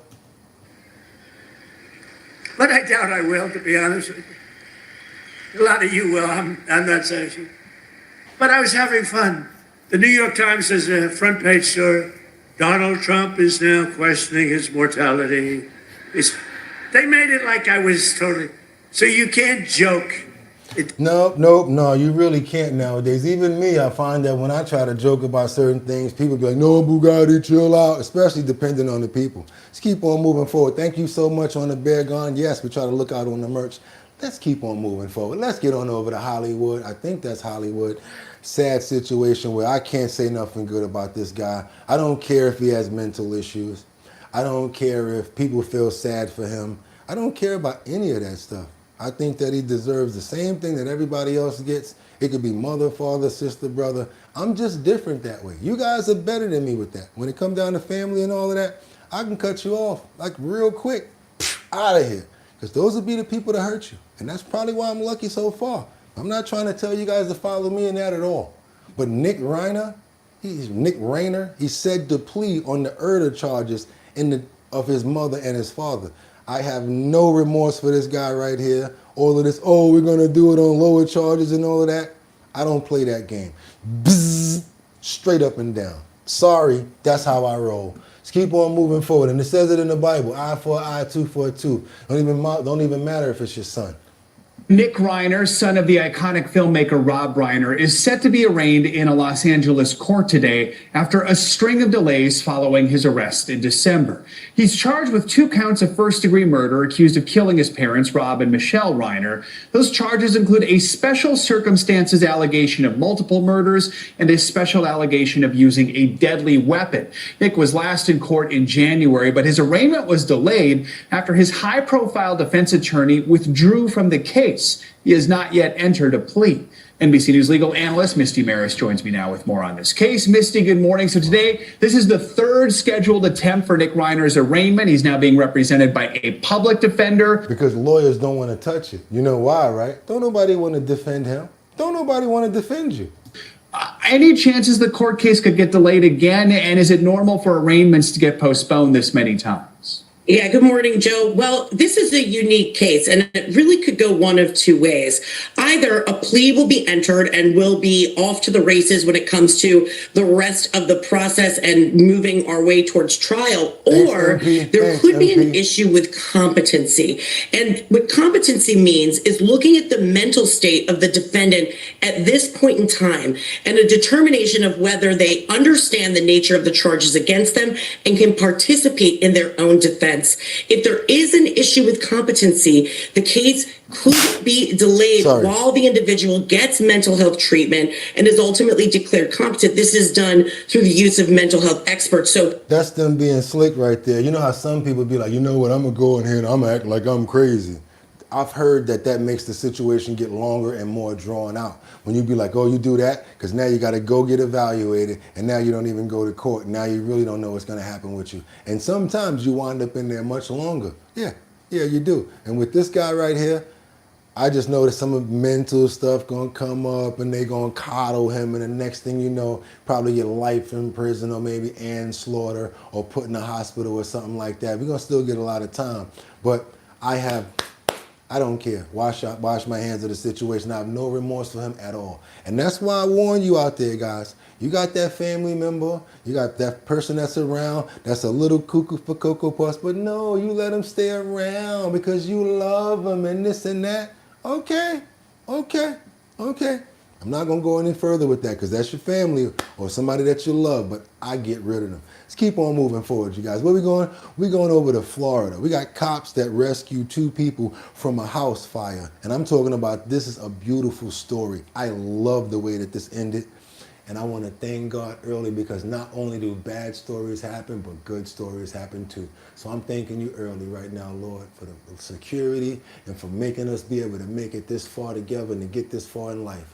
Amen. Let's keep on moving forward, you guys. This is a good one right here. I'm cheating and telling y'all early. Let's go. Hey, is everyone out? No. Who's not out? No, he is out. They still here. A home was engulfed in flames with people still inside when the Sarasota Police Department showed up to the scene. People who got out were frantically trying to get help to the people still inside. Get out! A person in the home was having trouble leaving because she couldn't walk very well. Look, I gotta get you out of here. Look, just put your arm over my shoulder. The officer who found her was trying to get her out when more officers showed up. I didn't get all the way in this one. So I'm trying to help the lady out right there. Okay. The department says 2 people were rescued from the home who suffered minor injuries, but everyone made it out with their lives thanks to the quick response. Thank you, Linda. Thank you. We're gonna go get her. Yeah, I got it. For Inside Edition Digital, I'm Mara Munsell. Now, she was deeply thankful. She was like, thank you, Mr. Officer. Thank you. He said, look, put your arm around my neck and I'm going to get you out of here. And he did that. He got up out of hell with that house and everything in there. He got out of there. I love stories like that. That's right. Go ahead and get prayed up. Y'all want to do it again? I want to pray for the lady as well as the officer to keep on doing great things like that, as well as the entire department. Everybody who was part of that story right there. And we hope that nobody got hurt in that situation. Amen. Let's keep on moving over to California. Because California knows how to party, California, West Coast knows how to party in the city of LA. But not in certain places where these fire survivors are very insulted by the new bill that has been introduced. They also have a lot of nerve to be trying to charge people for clearing brush at a place where they no longer have a house. Yes, you heard me. They're trying to charge the homeowners, but they won't let them in the build. This is crazy. Everybody in California, Los Angeles, everywhere over there that you understand what's going on right now, we feel for you and we pray for you. And we hope that you get to go back home and rebuild again. Let's keep it moving, you guys. Let's go. Because this right here makes absolutely no sense. New outrage in fire-ravaged Pacific Palisades. Survivors of last year's wildfires say they're now facing bills for brush clearance on lots where there are no homes anymore. Matthew Seedorf tonight with a story you'll see only on Fox 11. This is one of the properties where the owner received one of those bills, and you can see they don't feel like there's a whole lot of brush back here, mostly just dirt, and they're angry. In fire-devastated Pacific Palisades, another punch to the gut for families struggling to recover. It's one final blow, you know, after they screwed us over, they're still trying to take money. Almost 14 months since the deadly fire, and some residents are now receiving bills like this from the city of LA, charging them $31 for alleged non-compliance with brush clearance rules. I was a little astonished because there's no house and there's no brush. Even on lots like Carol Sanborn's, where her home of more than 40 years was wiped away. Well, I do know of several other people who've gotten the notice, and a lot of people are just angry about it. How the hell are you going to charge people for clearing brush? What the hell are you doing on their land in the first place? Let's keep on moving forward. Board said, are you a lawyer or mechanic? Are you doing this fly? It's Harlem thing. So trying to be responsible, yes, get you in trouble. LA ain't the city of angels, I'll tell you that much. Trump has a lot of iron honor.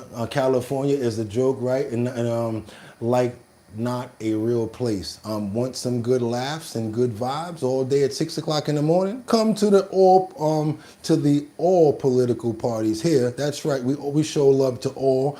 We watch all news and listen to all views. Happy Wednesday. Thank you so much, Liberty and Justice, and I appreciate that. Matt, let's go. They'll steal every cent you own. Everyone forgot about North Carolina victims. No, we didn't. Well, what else we got? Burgon State. But how are they receiving the mail, though, even to get the notice? Because they're probably putting it inside the gates and the fences around the property. So the mailman or lady has to have the audacity to come and put that in the gate or whatever mailbox that they probably hooked up out front.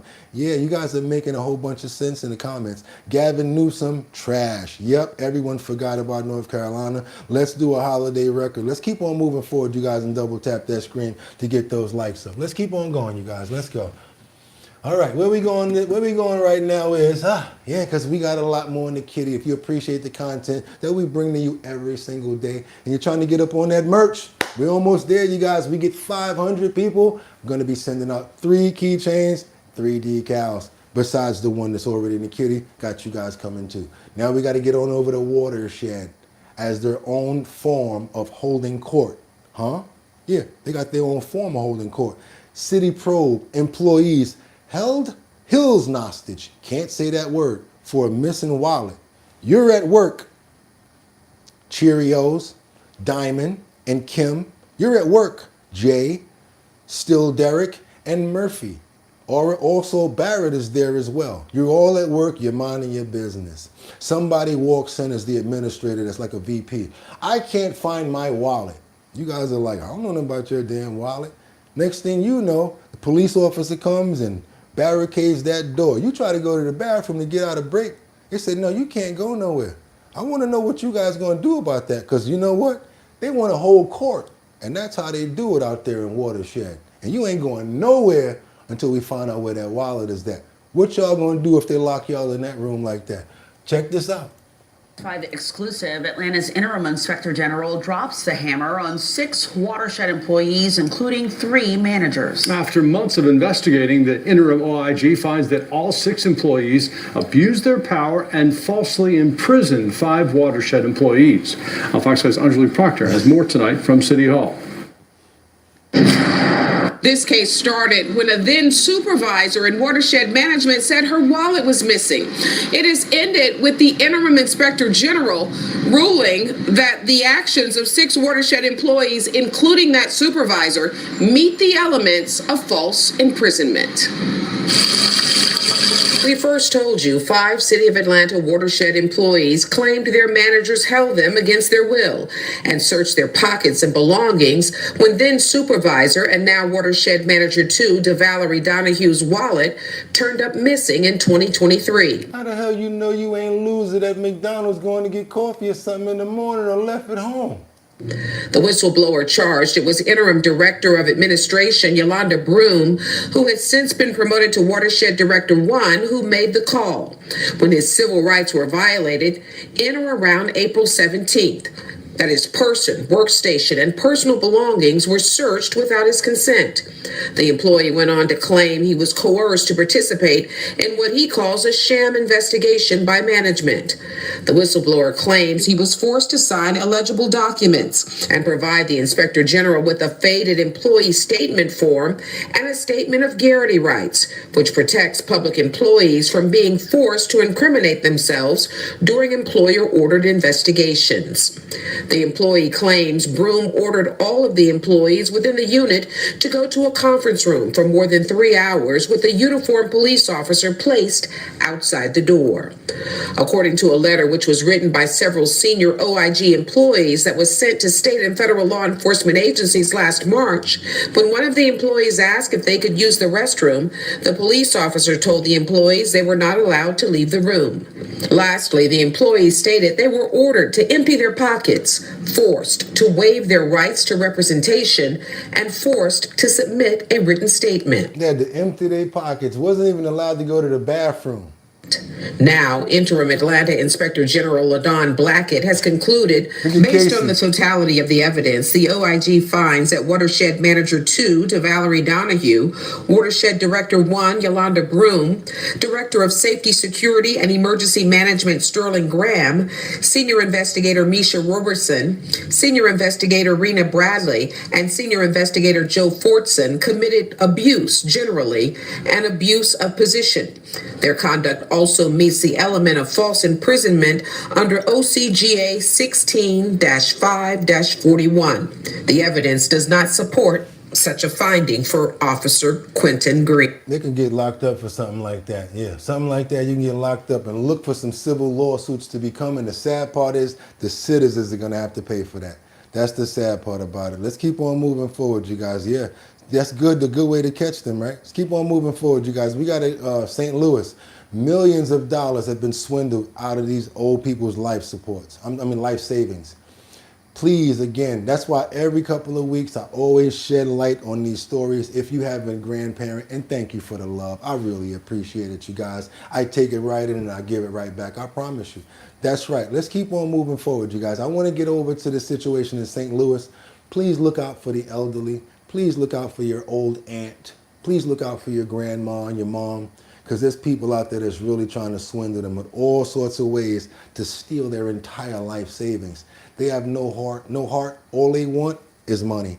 We got millions of dollars that's been swindled out of these life savings in a global elderly fraud network that was dismantled. Luckily, they dismantled it, but not before many people were wiped out of their entire life savings. Let's keep on moving forward, you guys. I want you guys to see what's going on with this situation. Let's get it together. Let's go.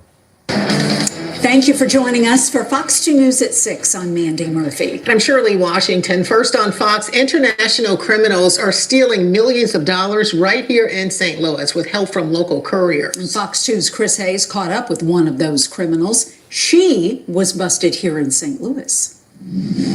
A crime network that's based overseas recruited people here to help swindle the elderly out of their life savings. This 23-year-old woman is on the hook to repay millions of dollars swindled from the elderly. How did you get involved in this in the first place? I'm my lawyer if you have any questions. Dariana Lambert is one of 5 people who pleaded guilty to an elder fraud scheme that pretended to be computer tech support, warning of a retirement account problem. The conspirators operate overseas, paying cash to handlers who arrange travel plans to the victims and then pay cash to couriers who visit the victims and pick up those victims' life savings that have been converted to gold bars. There are so many of these. Federal prosecutor Gwen Carroll was unable to talk specifics about this case with 4 other defendants pending sentencing, but she told us the scams share common ploys. The way these usually start is a pop-up window on your computer saying your accounts have been compromised, and these are really pernicious fraudsters. You shouldn't have to empty your pockets at all, Lisa Roy. You shouldn't have to, but if you feel like you want to, you can, because that's basically already trying to admit, like trying to say that they're blaming you for it. You know what I'm saying? Like all of that was wrong in what they did in that Watershed situation. Because as soon as they get your cell phone number, they hound their victims.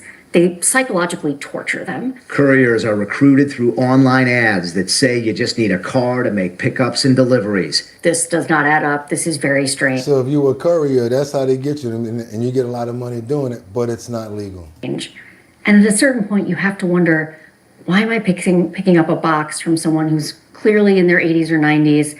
It's a heavy box, and it seems to be addressed to the Department of Treasury. Nothing about it makes sense. It came out in court that Lambert flew in from Gainesville, Florida to pick up nearly $1 million from a St. Louis woman when she was caught. She's ordered to repay everything stolen from elderly victims in 10 states. Are you going to be able to pay back $9 million? Yeah, She did not answer. Lambert's defense attorney argued for probation since she is at the low end of the totem pole in the crime network.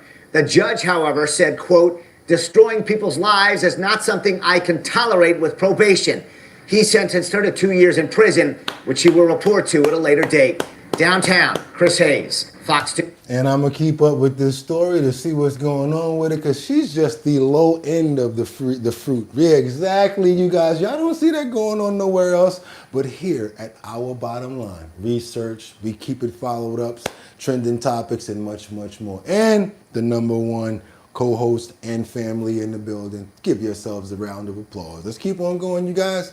Get on over to Texas, Houston to be exact. We got a 34-year-old Kaylee. I don't even want to say this word because you're not a babysitter. You're a monster that's been accused of the #6 abusing children. Not only did she have Kilsnorse with them, but one of the teenagers' father also she had it with. And then it said that she gave one of them a #6, transmitted disease. That's right, you guys. We got women out there doing some real crazy stuff. Just really not, I can't even say it. You see, I gotta say #6 in all of this. I gotta change it up. Now at 4:30, a babysitter is behind bars for allegedly sexually assaulting 2 teenagers that she was a nanny for. And court documents reveal at the time she also worked for a school district. We have since learned, though, she's resigned. ABC 13's Brianna Willis joins us now live from the Harris County Jail with what do we know about this investigation so far, Brianna? Yeah, a lot going on with this one, you guys. Not only do court documents reveal that this went on for years, they also reveal she not only slept with the victim's father, but she also gave one of the boys an STD, according to court documents. Ma'am, you are here for 2 second-degree felonies of sexual assault of a child, 14 to 17. 34-year-old Haley Hedspeth facing a judge for the Don't blur her face. You need to show her. first time this week. Court documents allege she sexually assaulted 2 teenagers she was a nanny for. It is alleged complaint number 1 was ages 13 to 16. Complaint number 2 was ages 11 to 17.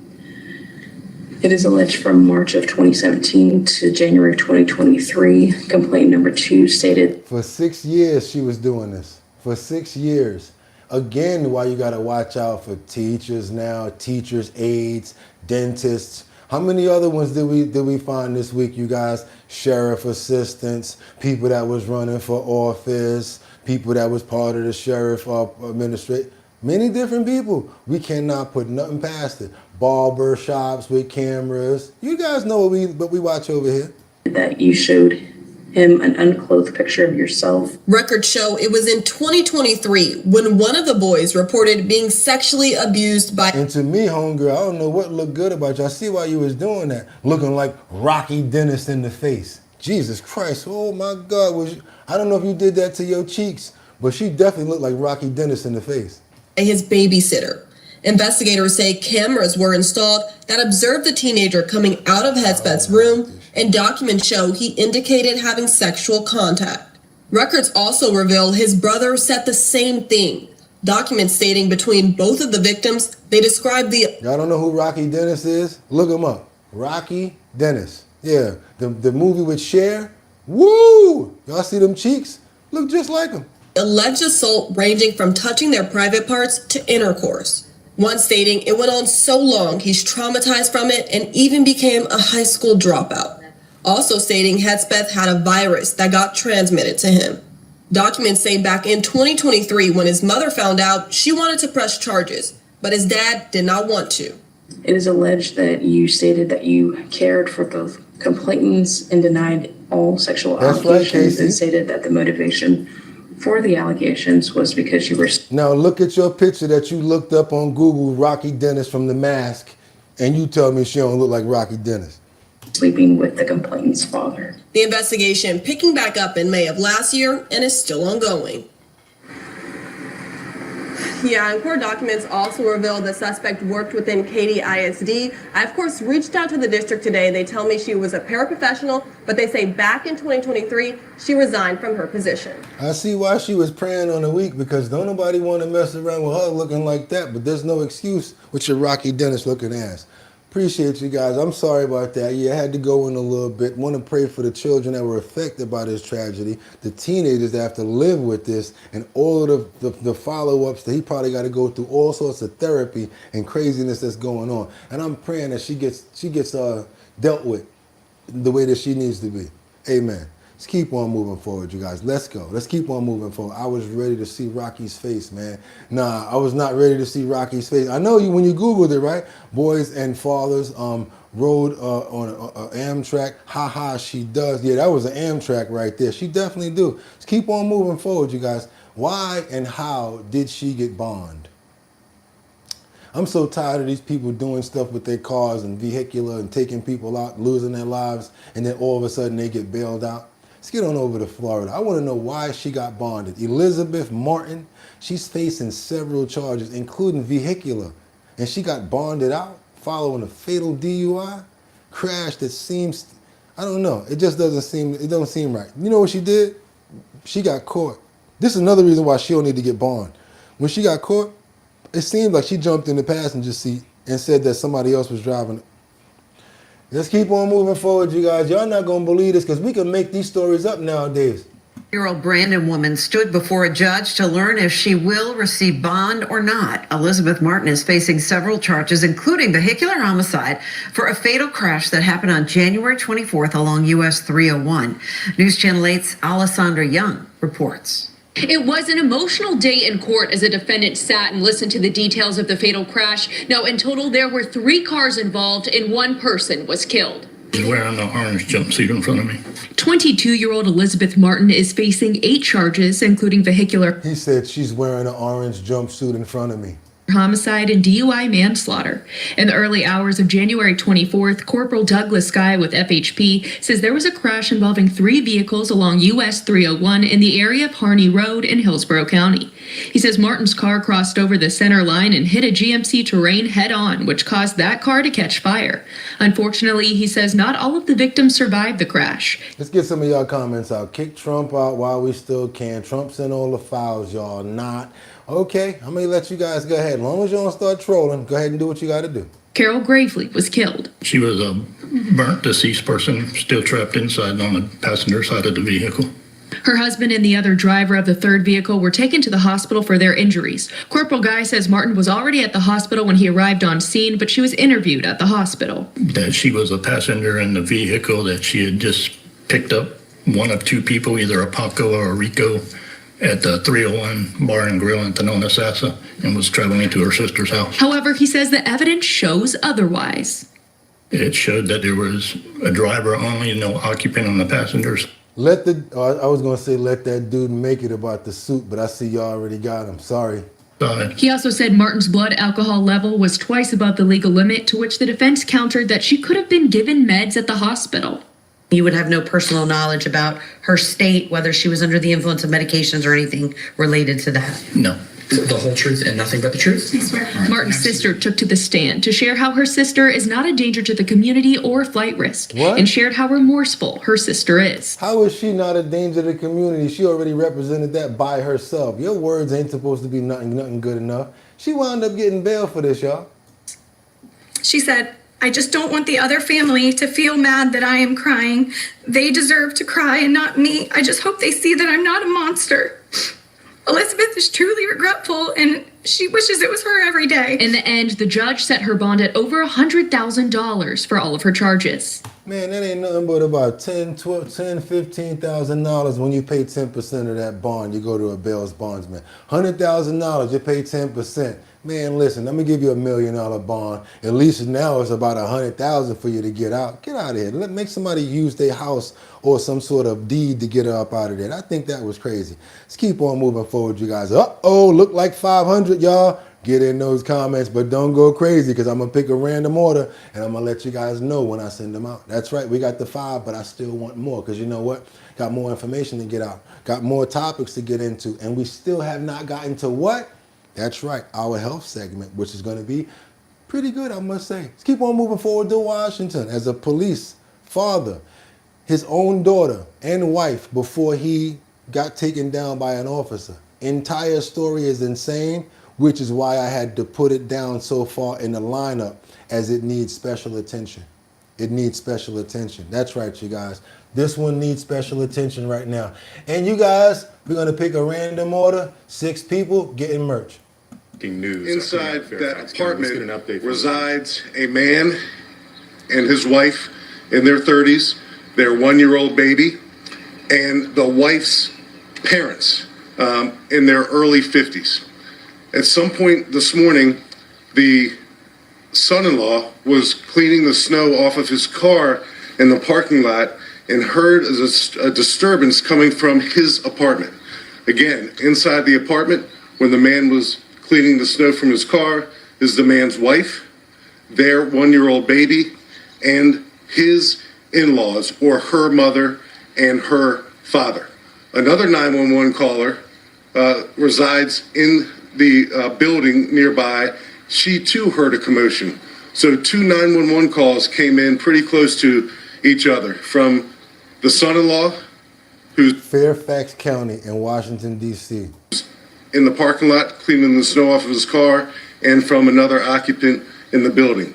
The son-in-law goes back into the apartment, finds his wife suffering from stab wounds, and seemingly, and again, it's early in the investigation, he enters the apartment and sees that his father-in-law is armed with a knife that I'll describe generally as a curved dagger. It's got about a 10-inch blade to it. It resembles, frankly, a meat cleaver, but it's a curved dagger with a very long blade. His father-in-law is armed with that, and he is stabbing his wife. He had already stabbed his daughter, and then the father-in-law turned the knife on his son-in-law. So there are 3 stabbing victims. The father/father-in-law stabbed and killed his daughter, and she's been pronounced deceased. He stabbed and injured his wife. He stabbed and injured his son-in-law. The wife and the son-in-law who were stabbed are in a grave condition, life-threatening condition, and they're being treated at a local hospital. Thankfully, the baby was unharmed. To describe this scene as bloody is an understatement. The damage and the chaos and the carnage that was perpetrated by this man in his 50s on his own family is unimaginable. So our police officers were dispatched to this chaotic scene, arrived within several minutes. When our officers made their way into the apartment, the father/father-in-law was literally... This is in D.C., remember, Washington, D.C., Fairfax County, if I'm not mistaken. Literally in progress, stabbing his son-in-law with that knife, with that curved, long-bladed dagger. Our officer gave repeated commands, one after another, to this perpetrator, the father-in-law. So they caught him while he was doing it. To drop the knife, drop the knife, drop the knife. Not only does he not drop the knife, but he still proceeds to stab the son-in-law. And again, the son-in-law is one of the 911 calls. Sorry about that, you guys. It says Fairfax, VA, but when it came in, it did say Washington, D.C. Sorry about that. Live, Fairfax, VA. Thanks for the correction. Who apparently made his way back into the apartment to intervene, to save lives. I'm sure to rescue his baby. So our officer discharged his firearm and killed the suspect, the perpetrator, the knife-wielding man who had just killed his own daughter and had just stabbed brutally his own wife and brutally his own son-in-law. I can't imagine what was going on behind those four walls. Really great job, grace under pressure for someone to make a 911 call when a neighbor heard this commotion in progress. The turmoil that man was going through that would somehow compel him to stab in a really brutal way his own family member like that. I can't wrap my head around that. The loss of any life is something that we all take very seriously. And whenever a Fairfax County police officer discharges his or her firearm to save lives, and that's exactly what happened today. Our police officer was on the scene and literally in a life-saving effort. Yeah, so again, Fairfax, Virginia, you guys, sad situation right there with many victims of that account right there. We definitely promise that we're going to keep up with the situation so that you can know what's going on, and we will too. Double tap that screen, please, to get these stories out, to get more people aware of what's going on out here. You guys, if you see signs like this, family members, husband, boyfriend, whatever, you guys got to do something about it early. I know you might love them, but you might need to get them out of there, or you have to leave as well. That's right, you guys. I'd like to pray for the woman who lost her life, the daughter, for the full recovery of the wife, hopefully, and the son-in-law, who both of them are in grave danger right now when it comes down to their condition, because nobody should be able should go through some tragedy like this. Thank you, God. Amen. Let's keep on moving forward, you guys. We got to get into it. And yes, it's time. It's time, you guys. Sometimes you got to go from the terrible to bad to the good. And situations like this call for it. I want to get you guys right over into it. You know it's time to get into it. What? The top 9. That's right, the top 9 foods that are making you fat and sick in 2026. I said making you fat and sick in 2026. Anytime I can find something that's bringing in dementia, Alzheimer's, or something like that and try to stop it in its tracks, we need to do that. Also, let's say we cut out sugar and then we're going to eat something else, but they sneak that sugar in that package. Oh, clever, clever. How about this? Yeah, Bugatti, you want us to cut it out, but what are you going to give us to substitute? You know how we do over here. It's time to get into it, you guys. The top 9 foods that are making you fat and sick in 2026. That's right. We're going to look at this and then we're going to go right into it. And the first one is going to spin your head like a top. Let me tell you one thing about this story right here. This is not for you to throw away your food. This is not for you to go right into and say, oh, well, I'm going to stop doing it. I don't want to be the reason why you guys stop eating certain things or you get angry with me. I'm just showing you guys things to educate you, and you have the option. The same way I'm about being a vegan. I could eat my salad and let you guys eat whatever you want. But I just want to give you guys this information because I actually care about you. Pick up what you want. Like a jewel. I like that diamond. I like that emerald. I like that jewel. You know what I'm saying? Do that. Let's keep on moving forward, you guys, because we got 9 of them. Care about you. I really do. Because if it wasn't for y'all, I don't know how I'd get through this week right here. I'm telling you, real talk. Do me a favor and double tap that screen to get those likes up. If you really want more people to learn about stuff like this and get healthy, you're going to really appreciate it. This guy right here is a phenomenal, I'm talking about the way he put it down. Please go subscribe to his channel. His channel is Bobby Parrish with 2 R's. That is, and he got over 10 million subscribers. Woo, I can't wait till I get to that, because that's when you're getting that money, money, money, money. I could do the whole rescue off of that, save dogs with all of them subscribers. That'd be crazy. What? Crazy, because he's getting it. But hey, let's keep it moving. Top 9 foods making you fat and sick in 2026. The channel is Bobby Parrish with 2 R's. B-O-B-B-Y Parrish. We getting into it. We're not even going to wait. Because the first one is going to make everybody. That's why I said don't run to your kitchen immediately. Because we all are a victim of it. Let's go, you guys. Let's get into it. Oh, I got to tell you. I forgot the way that we normally do this. I got to bring it in and tell you. So we're not going to use the oils. Especially not the seed oils. No, get that Crisco out of there. Get that Western oil out of there. Get all of that crap out of the kitchen. The canola, all of that oil that you guys think is good. Oh my God, I just found out about it myself. Let's go. Seed oils. how they put seed oils in Sunny D. What you talking about, Bugatti? Seed oils in Sunny D? Yeah. They swap out, how about this? They swap out avocados or single origins, extra virgin olive oils. A lot of other stuff that's going on. We got other situations like this. This is what I think we should, that you should do. You got to swap things out. For sugar, use avocado sugar or single organism stuff like that. And make sure you're using single organism virgin olive oil. Yeah. For baking, you can use virgin coconut oil or grass-fed butter. I didn't even know about that. Grass-fed butter, but you might get something else out of the butter, but yes. Keep on moving forward. Make sure you do research on the oils that you have in your mayonnaise. Yes, mayonnaise has a certain type of oil in it, and it could be the same type of oil that you're trying to stay away from. Consume the oil, you're still getting it through another source. Whole wheat bread, it's made with extra virgin olive oil if you get the right one, but if not, you're gonna get the one with the messed up oils. Another one, what type of salt do you guys use? Do you use Morton's? Do you use the red, what's that called, Red Star? I mean, Red Cross? Do you use those kinds of salts? Let me know. The packaged salts, iodized salts, let me know, because they say that when it's iodized or whatever, it's better for you. It's not true. And thank you for the love. Keep on moving forward with the salt. Highly bleached, has dextrose. That's right, dextrose. And caking agents. Caking agents. Highly processed, bleached, and refined.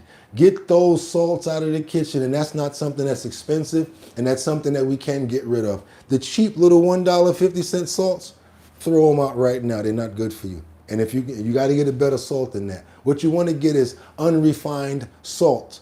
Celtic sea salt is also good. Sea salts and those are much better. Pink salt, there you go. You're right about it, because it's also in treats, it's in cookies, and it's in many more things. That's right, Himalayan salt for me, that's right. Keep on moving forward, and I'm glad you guys are on point. Soda, what's so bad about it? It's not even the fact about the sugar content, but they replace the sugar with what? Corn syrup. And you know that. That's really, really not good. Instead of sugar, use honey, coconut sugar, or maple sugar, or syrup. Believe it or not, it's much better for you. Or agave nectar. Keep on moving forward, you guys. You know that honey bread that they have, that they make whole whatever, and it comes in the slices? You think that's good? Turn it over. The ingredients, you wouldn't want it. All of the wrong stuff is inside of there, as well as that, yeah, the cushion stuff that we talked about last time. We're going to keep on moving forward with just this last section, and before we get right into it, artificial sweeteners.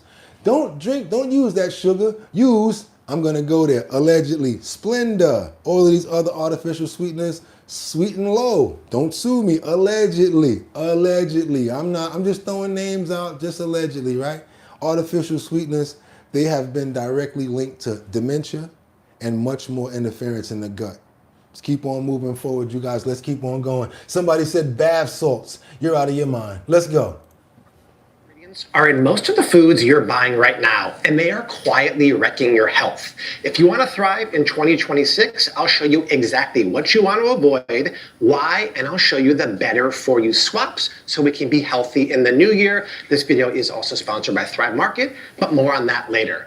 Food number one we have to avoid is seed oils. You've been hearing about them a lot, but they're horrible. And walk around the grocery store, 70% of the foods here have the dreaded seed oils. And that's bad for us because these golden colored bottles are incredibly inflammatory for our bodies. And a lot of us have. If you're trying to cut down on inflammation, try to do it as much as possible. Because if you're cutting down on this, but you might be getting it through the bread, don't let them outsmart you. Chronic inflammation, this adds fuel to the fire. Have you ever wondered why all of these bottles, whether it's canola, vegetable, soybean oil, they're all golden in color? That's done on purpose to make it look beautiful and healthy to us. These oils are processed to death. And my friends, when I say they're in everything, I mean they're in everything. Oh, look at this. A lovely whole wheat loaf of bread with soybean oil right there. How about our favorite mayonnaise from the South, made with GMO soybean oil? Your favorite plant-based milk? with rapeseed oil, aka canola oil? How about some protein powder for those gains made with sunflower and canola oil in there? Hey Ma, how about some Sunny D juice? Sure, Timmy. How about a little side of canola oil? In Sunny D? Also, or your favorite coffee creamer at the workplace here with the dreaded hydrogenated seed oils. Why do they put those in there? Because they're cheap and they're all about profits over people, but they're horrible for us. And these are the kind of oils we grew up with. So what are the swaps we can do? Because that's what this video is all about. Well, come down with me.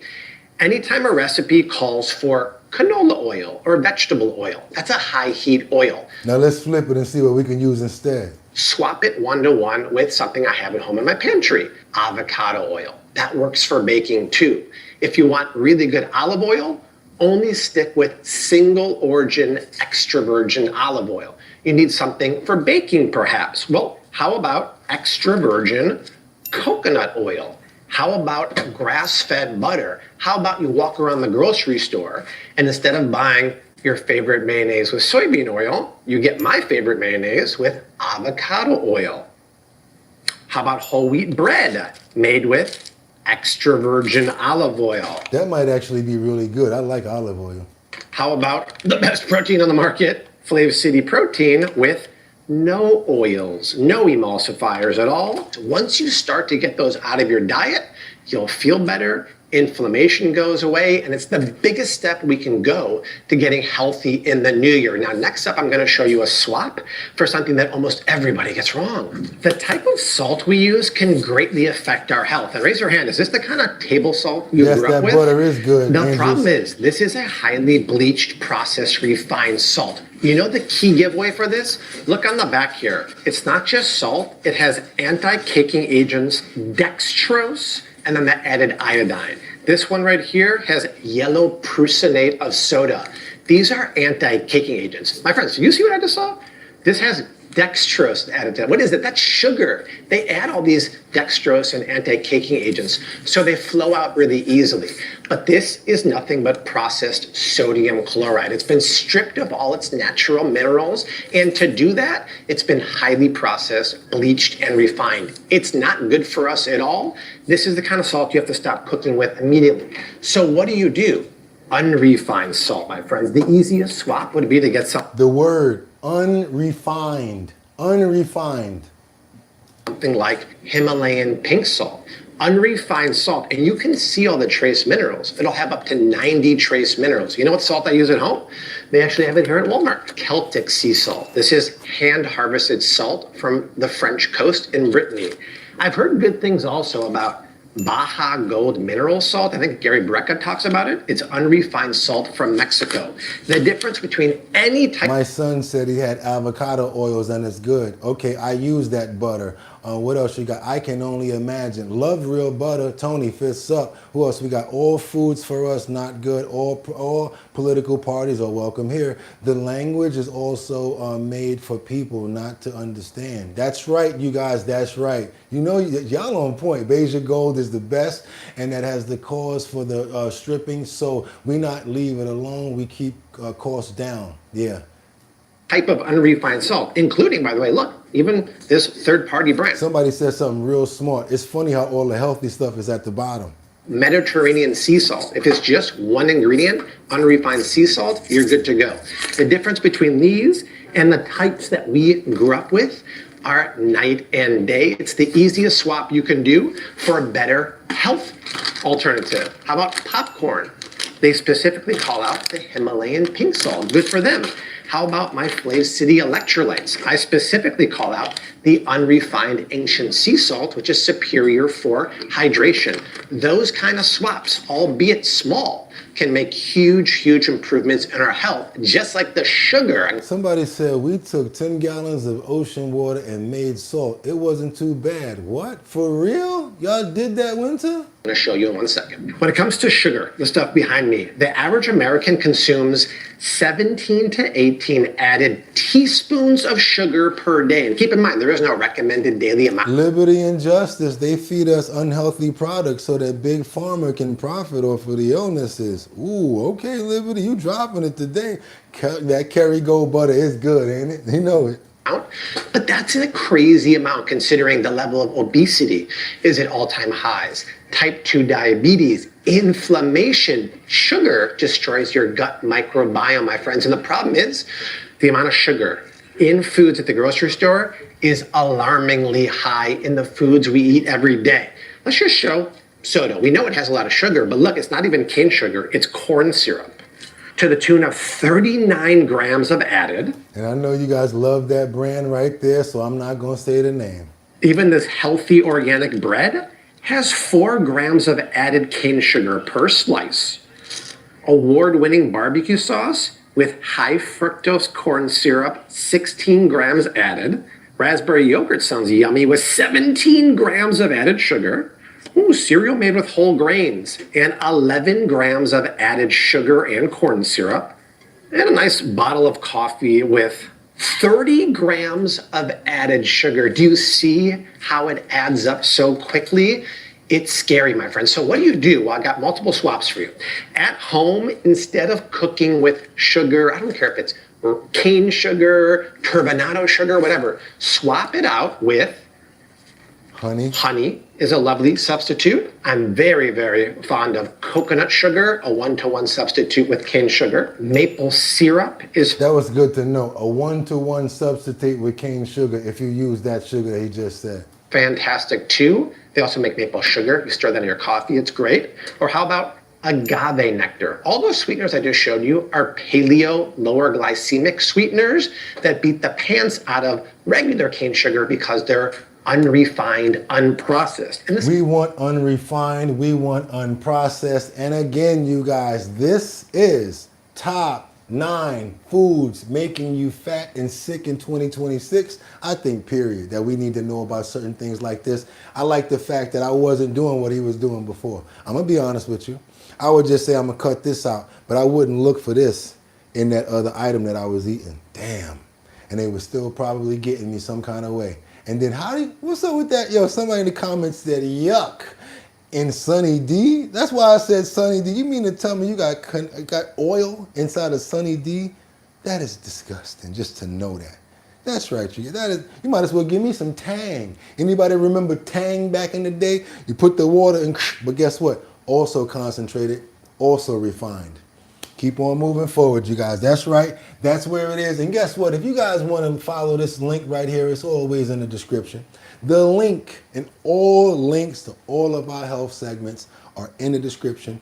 Also, the breakdowns of what we spoke about, the different salts, and much, much more. Let's get on over to the United Kingdom. And if you appreciate that segment and think you got something out of it, let me know. I really would appreciate it. I would appreciate knowing if you guys feel like you got something out of that and how you feel about the health segment. I like to keep on moving forward. Thank you so much as well. Let's keep on going, you guys, because guess what? We got to get on over to the United Kingdom. And it's not about what you think. We're leaving that situation alone until tomorrow, right? It's about Michael B. Jordan and how he reacted to racial slurs in an outburst that happened at the BAFTA source. Now, someone says that the person had Tourette's syndrome, but for some reason he called out the right word at the right time, huh? Let's keep on moving forward and see how Michael B. Jordan handled the situation at the BAFTA. The first one at them, as a matter of fact. Let's see what's up with this.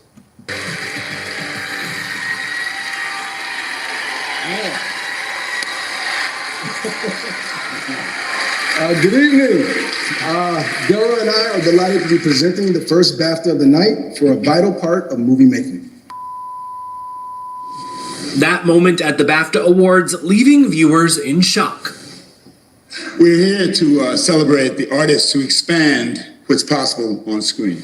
Michael B. Jordan and his Sinners co-star Delroy Lindo hit with the N-word from the crowd while presenting the award for Best Visual. Yeah, my people have been saying it for a long time, but we wouldn't expect it at the BAFTA. Effects. Good evening. Deborah and I are delighted to be presenting the first BAFTA of the night for a vital part of movie making. John Davidson, the man who yelled the racial slur, has Tourette's syndrome and actually interrupted the program a few times. His life with the motor disorder, which can cause explicit, involuntary verbal outbursts, was the inspo behind the nominated film I Swear. Off, you wanker. Well, it's nice to meet you too. Sorry. We're here to celebrate the artists who expand what's possible on screen. Visual effects can create spectacle, but the best work serves character and story. Michael and Delroy keeping their cool on stage. A source telling ET the actors found the incident jarring and disappointing, but Michael was still in good spirits after the fact. Oh, you always take it a day at a time. You may have heard some strong and offensive language tonight. Host Alan Cumming addressing the incident head on. If you've seen the film I Swear, you will know that film is about the experience of a person with Tourette's syndrome. Tourette's syndrome is a disability, and the tics you've heard tonight are involuntary, which means the person who has Tourette's syndrome has no control over their language. We apologize if you were offended. The BBC, which broadcast the ceremony, also releasing an apology amid criticism, including from the likes of Jamie Foxx, reiterating that Davidson's verbal tics are involuntary and not intentional. They just want to know why David selected that word. Because there had to be some sort of an, let's just say, identifiable source. Okay, let's keep on moving forward. You guys double tap that screen because we got a situation with the tournament. That's a tournament that you probably don't want to be a part of. And you can't do nothing about it. You know why? Because if you do, you might get in trouble. I'm talking about one of the biggest snowball attacks that I've ever seen. And I think a lot of these kids should probably be careful because later on, let me get this mic straight. I don't think that these police officers are going to be too happy about getting hit in the face with a big snowball. That's right, you guys. Let's go. We got an NYPD officers who had a chaotic snowball fight, and this was phenomenal. Gotta say it. But the only thing about it is, I wouldn't call this a fight. I would call this a beatdown. And not even trying to defend yourselves. Let's keep on moving forward. You guys double tap that screen to get those likes up. I don't know about them doing this in any other country, any other place. Could you see them throwing a snowball into the face in Russia or in Ukraine? That's the difference I'm trying to tell you guys. There's too much leniency going on out here in this world for things like this to actually occur. I mean, if it was back and forth, it would be different. But this looks like a straight up assault. And in a different manner. As the mob torments the NYPD in an epic snowball fight. These guys got snowball imprints on their faces.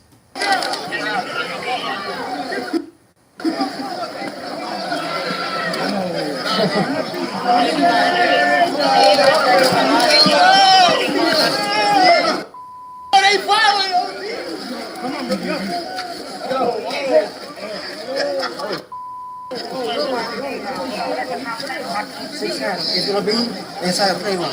Oh, I got the face. Come on. I ain't do nothing. Come on, don't touch me. See the one with the beard? He got like a snowball imprint on his face. I want you guys to hear how the youth, the YNs, talk to the police in New York with those certain words that they say. I'm talking about they really just go in. Check this out. I ain't do nothing. Come on, don't touch me.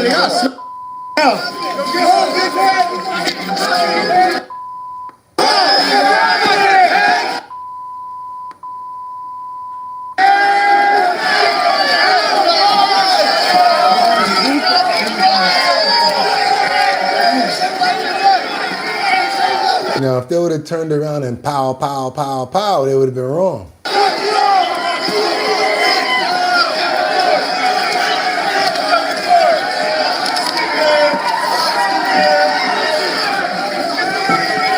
Now we get to disrespect for law enforcement, disrespect for the uniform, disrespect for police, and disrespect for law.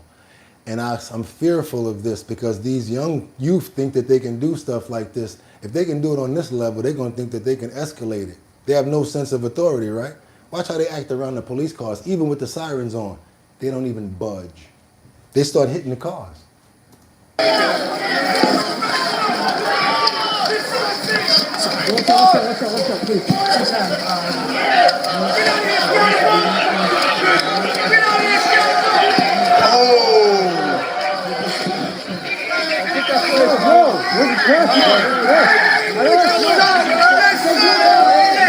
I say hell with the cameras. I say hell with what they're talking about afterward. We need like a couple of beat downs to happen with the nightsticks back to happen again. I'm calling it out. Especially when that, whatever, I don't care. Nightsticks, boo bap, oh my God, look what they doing. Ooh, boo bap, oh my God. Hey, I ain't messing with them no more, because if they think that they can keep on doing this, why wouldn't they go further?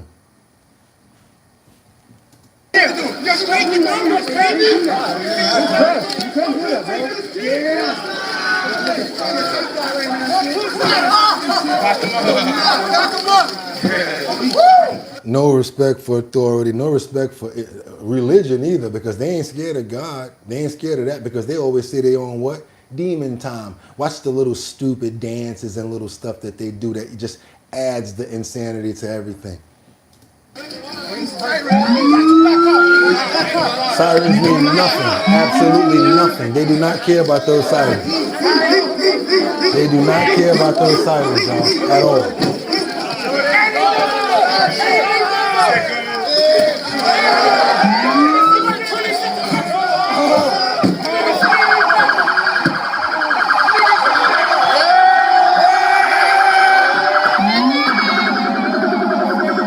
Ignorance at its finest. That's what we're dealing with right now. Thank you for letting them have days out of school.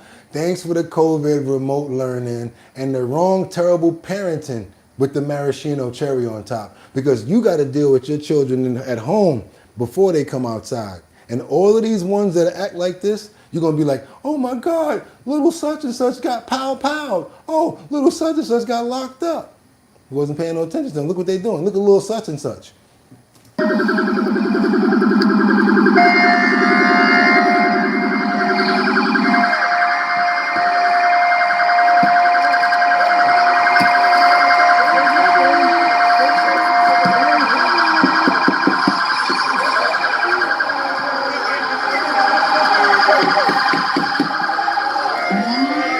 I would have got out and grabbed the one that was banging on the back of the car. Bow, boop bap, 2-piece and biscuit. Straight up and down. You calling for me? You need me?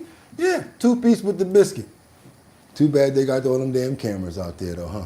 Let's keep on moving forward, you guys. Let's get on over to Detroit. That's right, you gotta go on. Y'all gotta get on over here, because you guys should be very proud right now. This is a youth. He don't know nothing about this type of crap.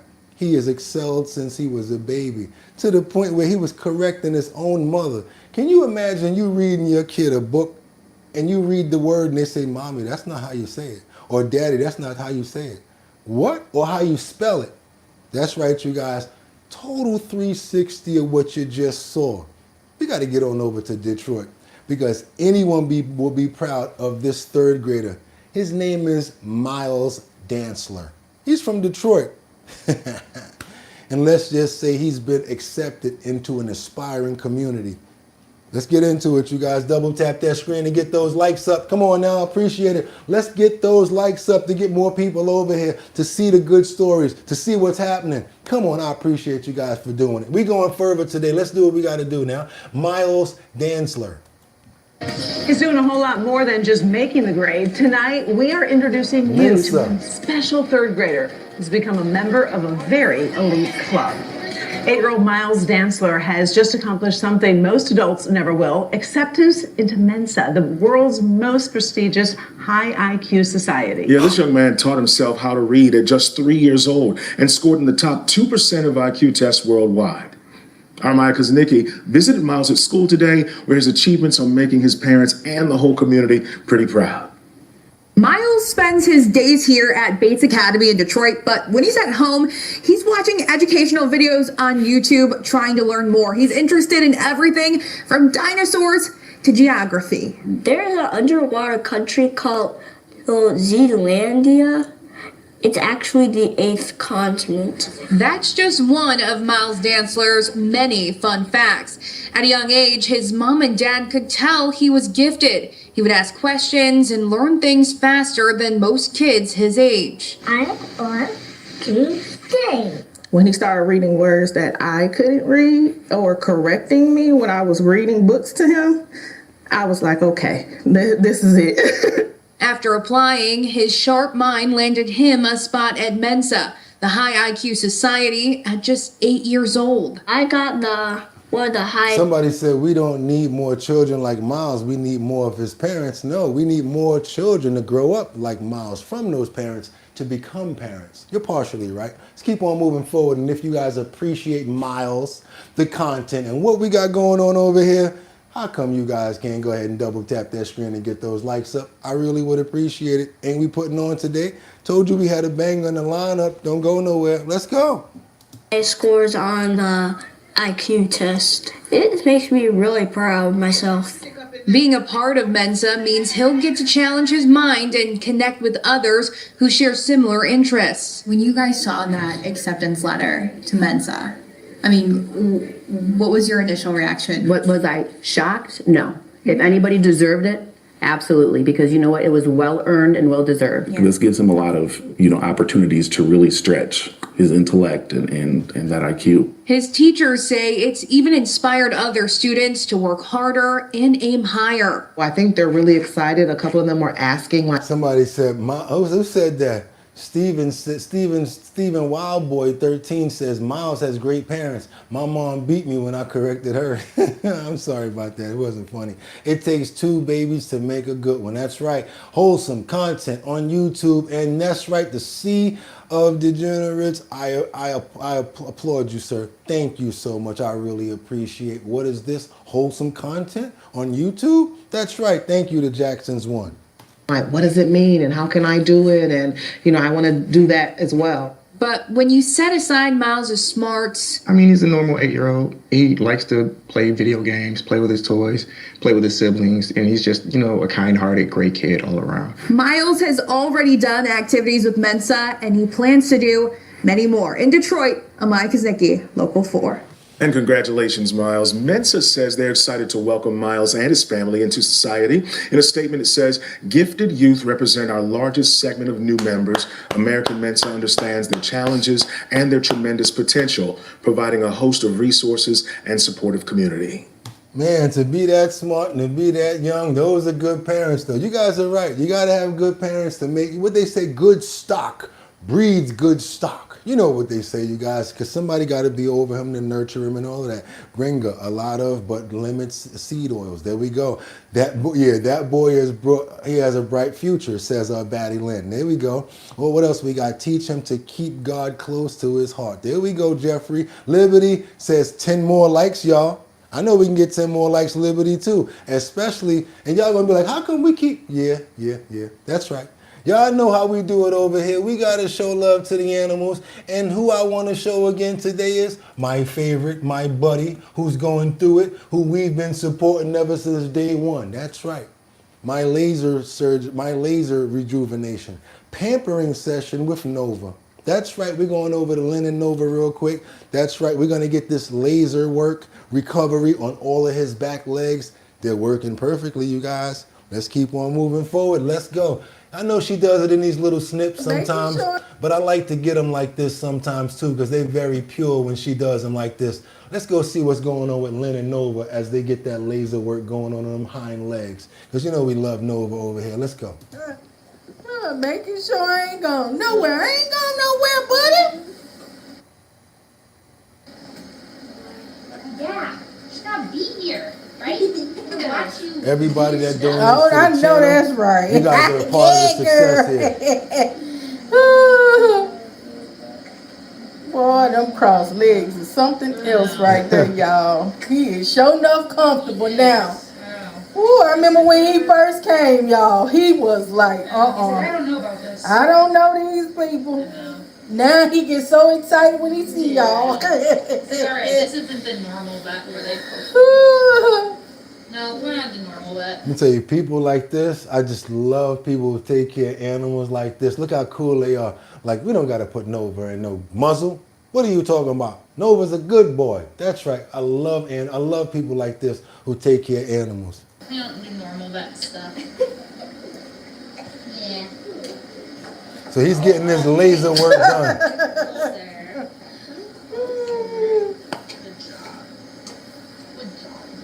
Now we're going to get better by the springtime, you guys. I already got a feeling. that he's going to do it. And if you guys are trying to make some money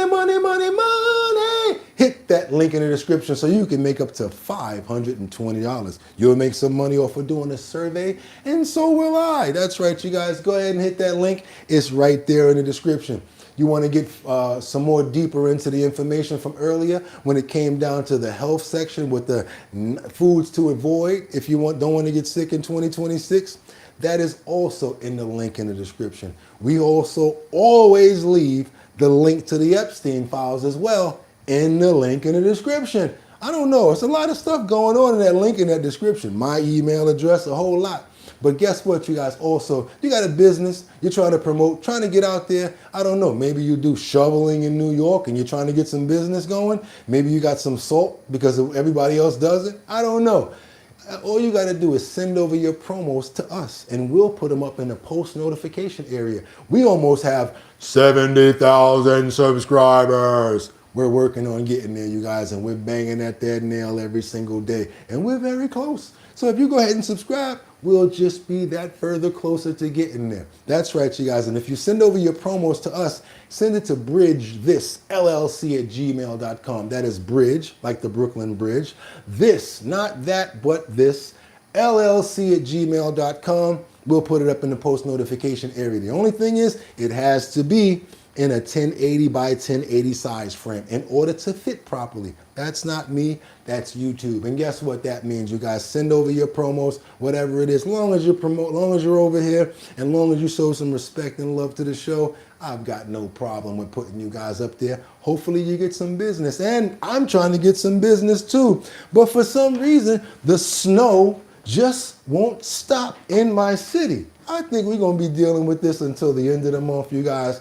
But guess what? Even if we are, we're still going to be doing the Show Your Talent search. That's right, you guys. I'm not giving up on my talent search because we have a lot of fun when we do it. And all I got to do is go get the locations once people want to come outside, not when it's not snowing. So what we're going to do now is we're going to pool the people. We're going to ask you guys to go to your email address, put your email address, go to our website, put your email address in so we can get you already lined up. So when it's time, we already got everything set. This way we're not behind the eight ball. We've already struck. Go to the website, www.drinkbigdrip.com. That's the sponsor of the Show Your Talent search that we're doing in Manhattan, Bronx, Brooklyn, Queens, and Staten Island. And if you win in one of those boroughs, boom, you could win $250. And once we get everybody together, also one person off of our live, you have a chance of winning $1,000 in the finals, plus the $250 that you've already won. Like I tell you guys, it's sponsored by none other than Big Drip Hard Punch. You want to be part of the talent show? All you got to do is head on over to the website. That's www.drinkbigdrip.com. Go to the first page. Put your name and email. The email in the first in the post notification. In the email slot. Sorry about that. Put your email address in the email address slot on the second page, and we'll keep you updated on where we're going to be at. That's right, you guys. It's called the Show Your Talent search. And you know I can't forget it. My DJ, DJ Don Dada, formerly of Black Ink Crew. She's always there turning up, having a fantastic time. We're going to have some drinks, you guys. We're going to have to be 21 and older because normally we do it at a bar or a restaurant or maybe even a liquor store. Come on out, be a part of the Show Your Talent search. Meet me. Same way that Mark Dorfman did, same way Casey did, how we became friends, you guys. Show Your Talent search. Can't wait to keep it moving going forward. It's time. That's right, it's Wednesday, hump day.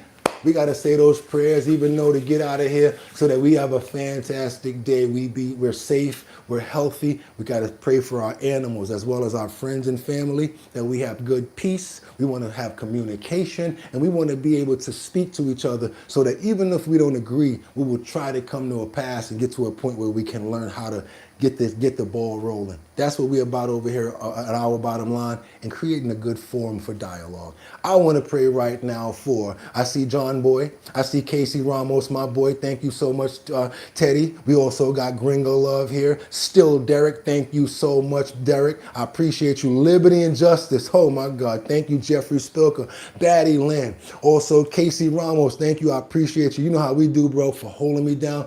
especially yesterday. Your words of encouragement, enthusiastic, was really good. I really appreciate it. Angels Among Us, Batty Lynn, Rebecca Lanyan Bueno, please let us know how you're doing because we still want to know how you're doing. And still Derek, really appreciate you so much. Teddy, Ad Rains, Ginga Love, Kevin, Sarita, Miss Swanza, how are you doing? You always hold it down. I thank you so much for being here. Gringa Love, Ad Rains, thank you so much. Beatrice, John Patrick, we got Mega Dub, CJ the Cat, nobody beating CJ the Cat in the morning, I'm telling you. VG5P, Ortus, that's right. Who's that? FR? Okay, Frenzy Streams, Frank.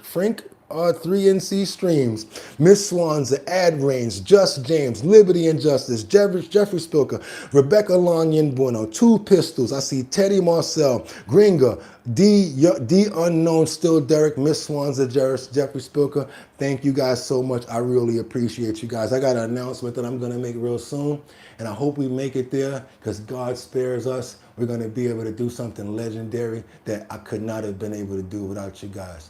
And until tomorrow, that's right, amen. Y'all could have went any single way y'all wanted to. But the fact of the matter that y'all came here on Hump Day, which is Wednesday, I appreciate you. So what we going to be doing tomorrow at 6 o'clock?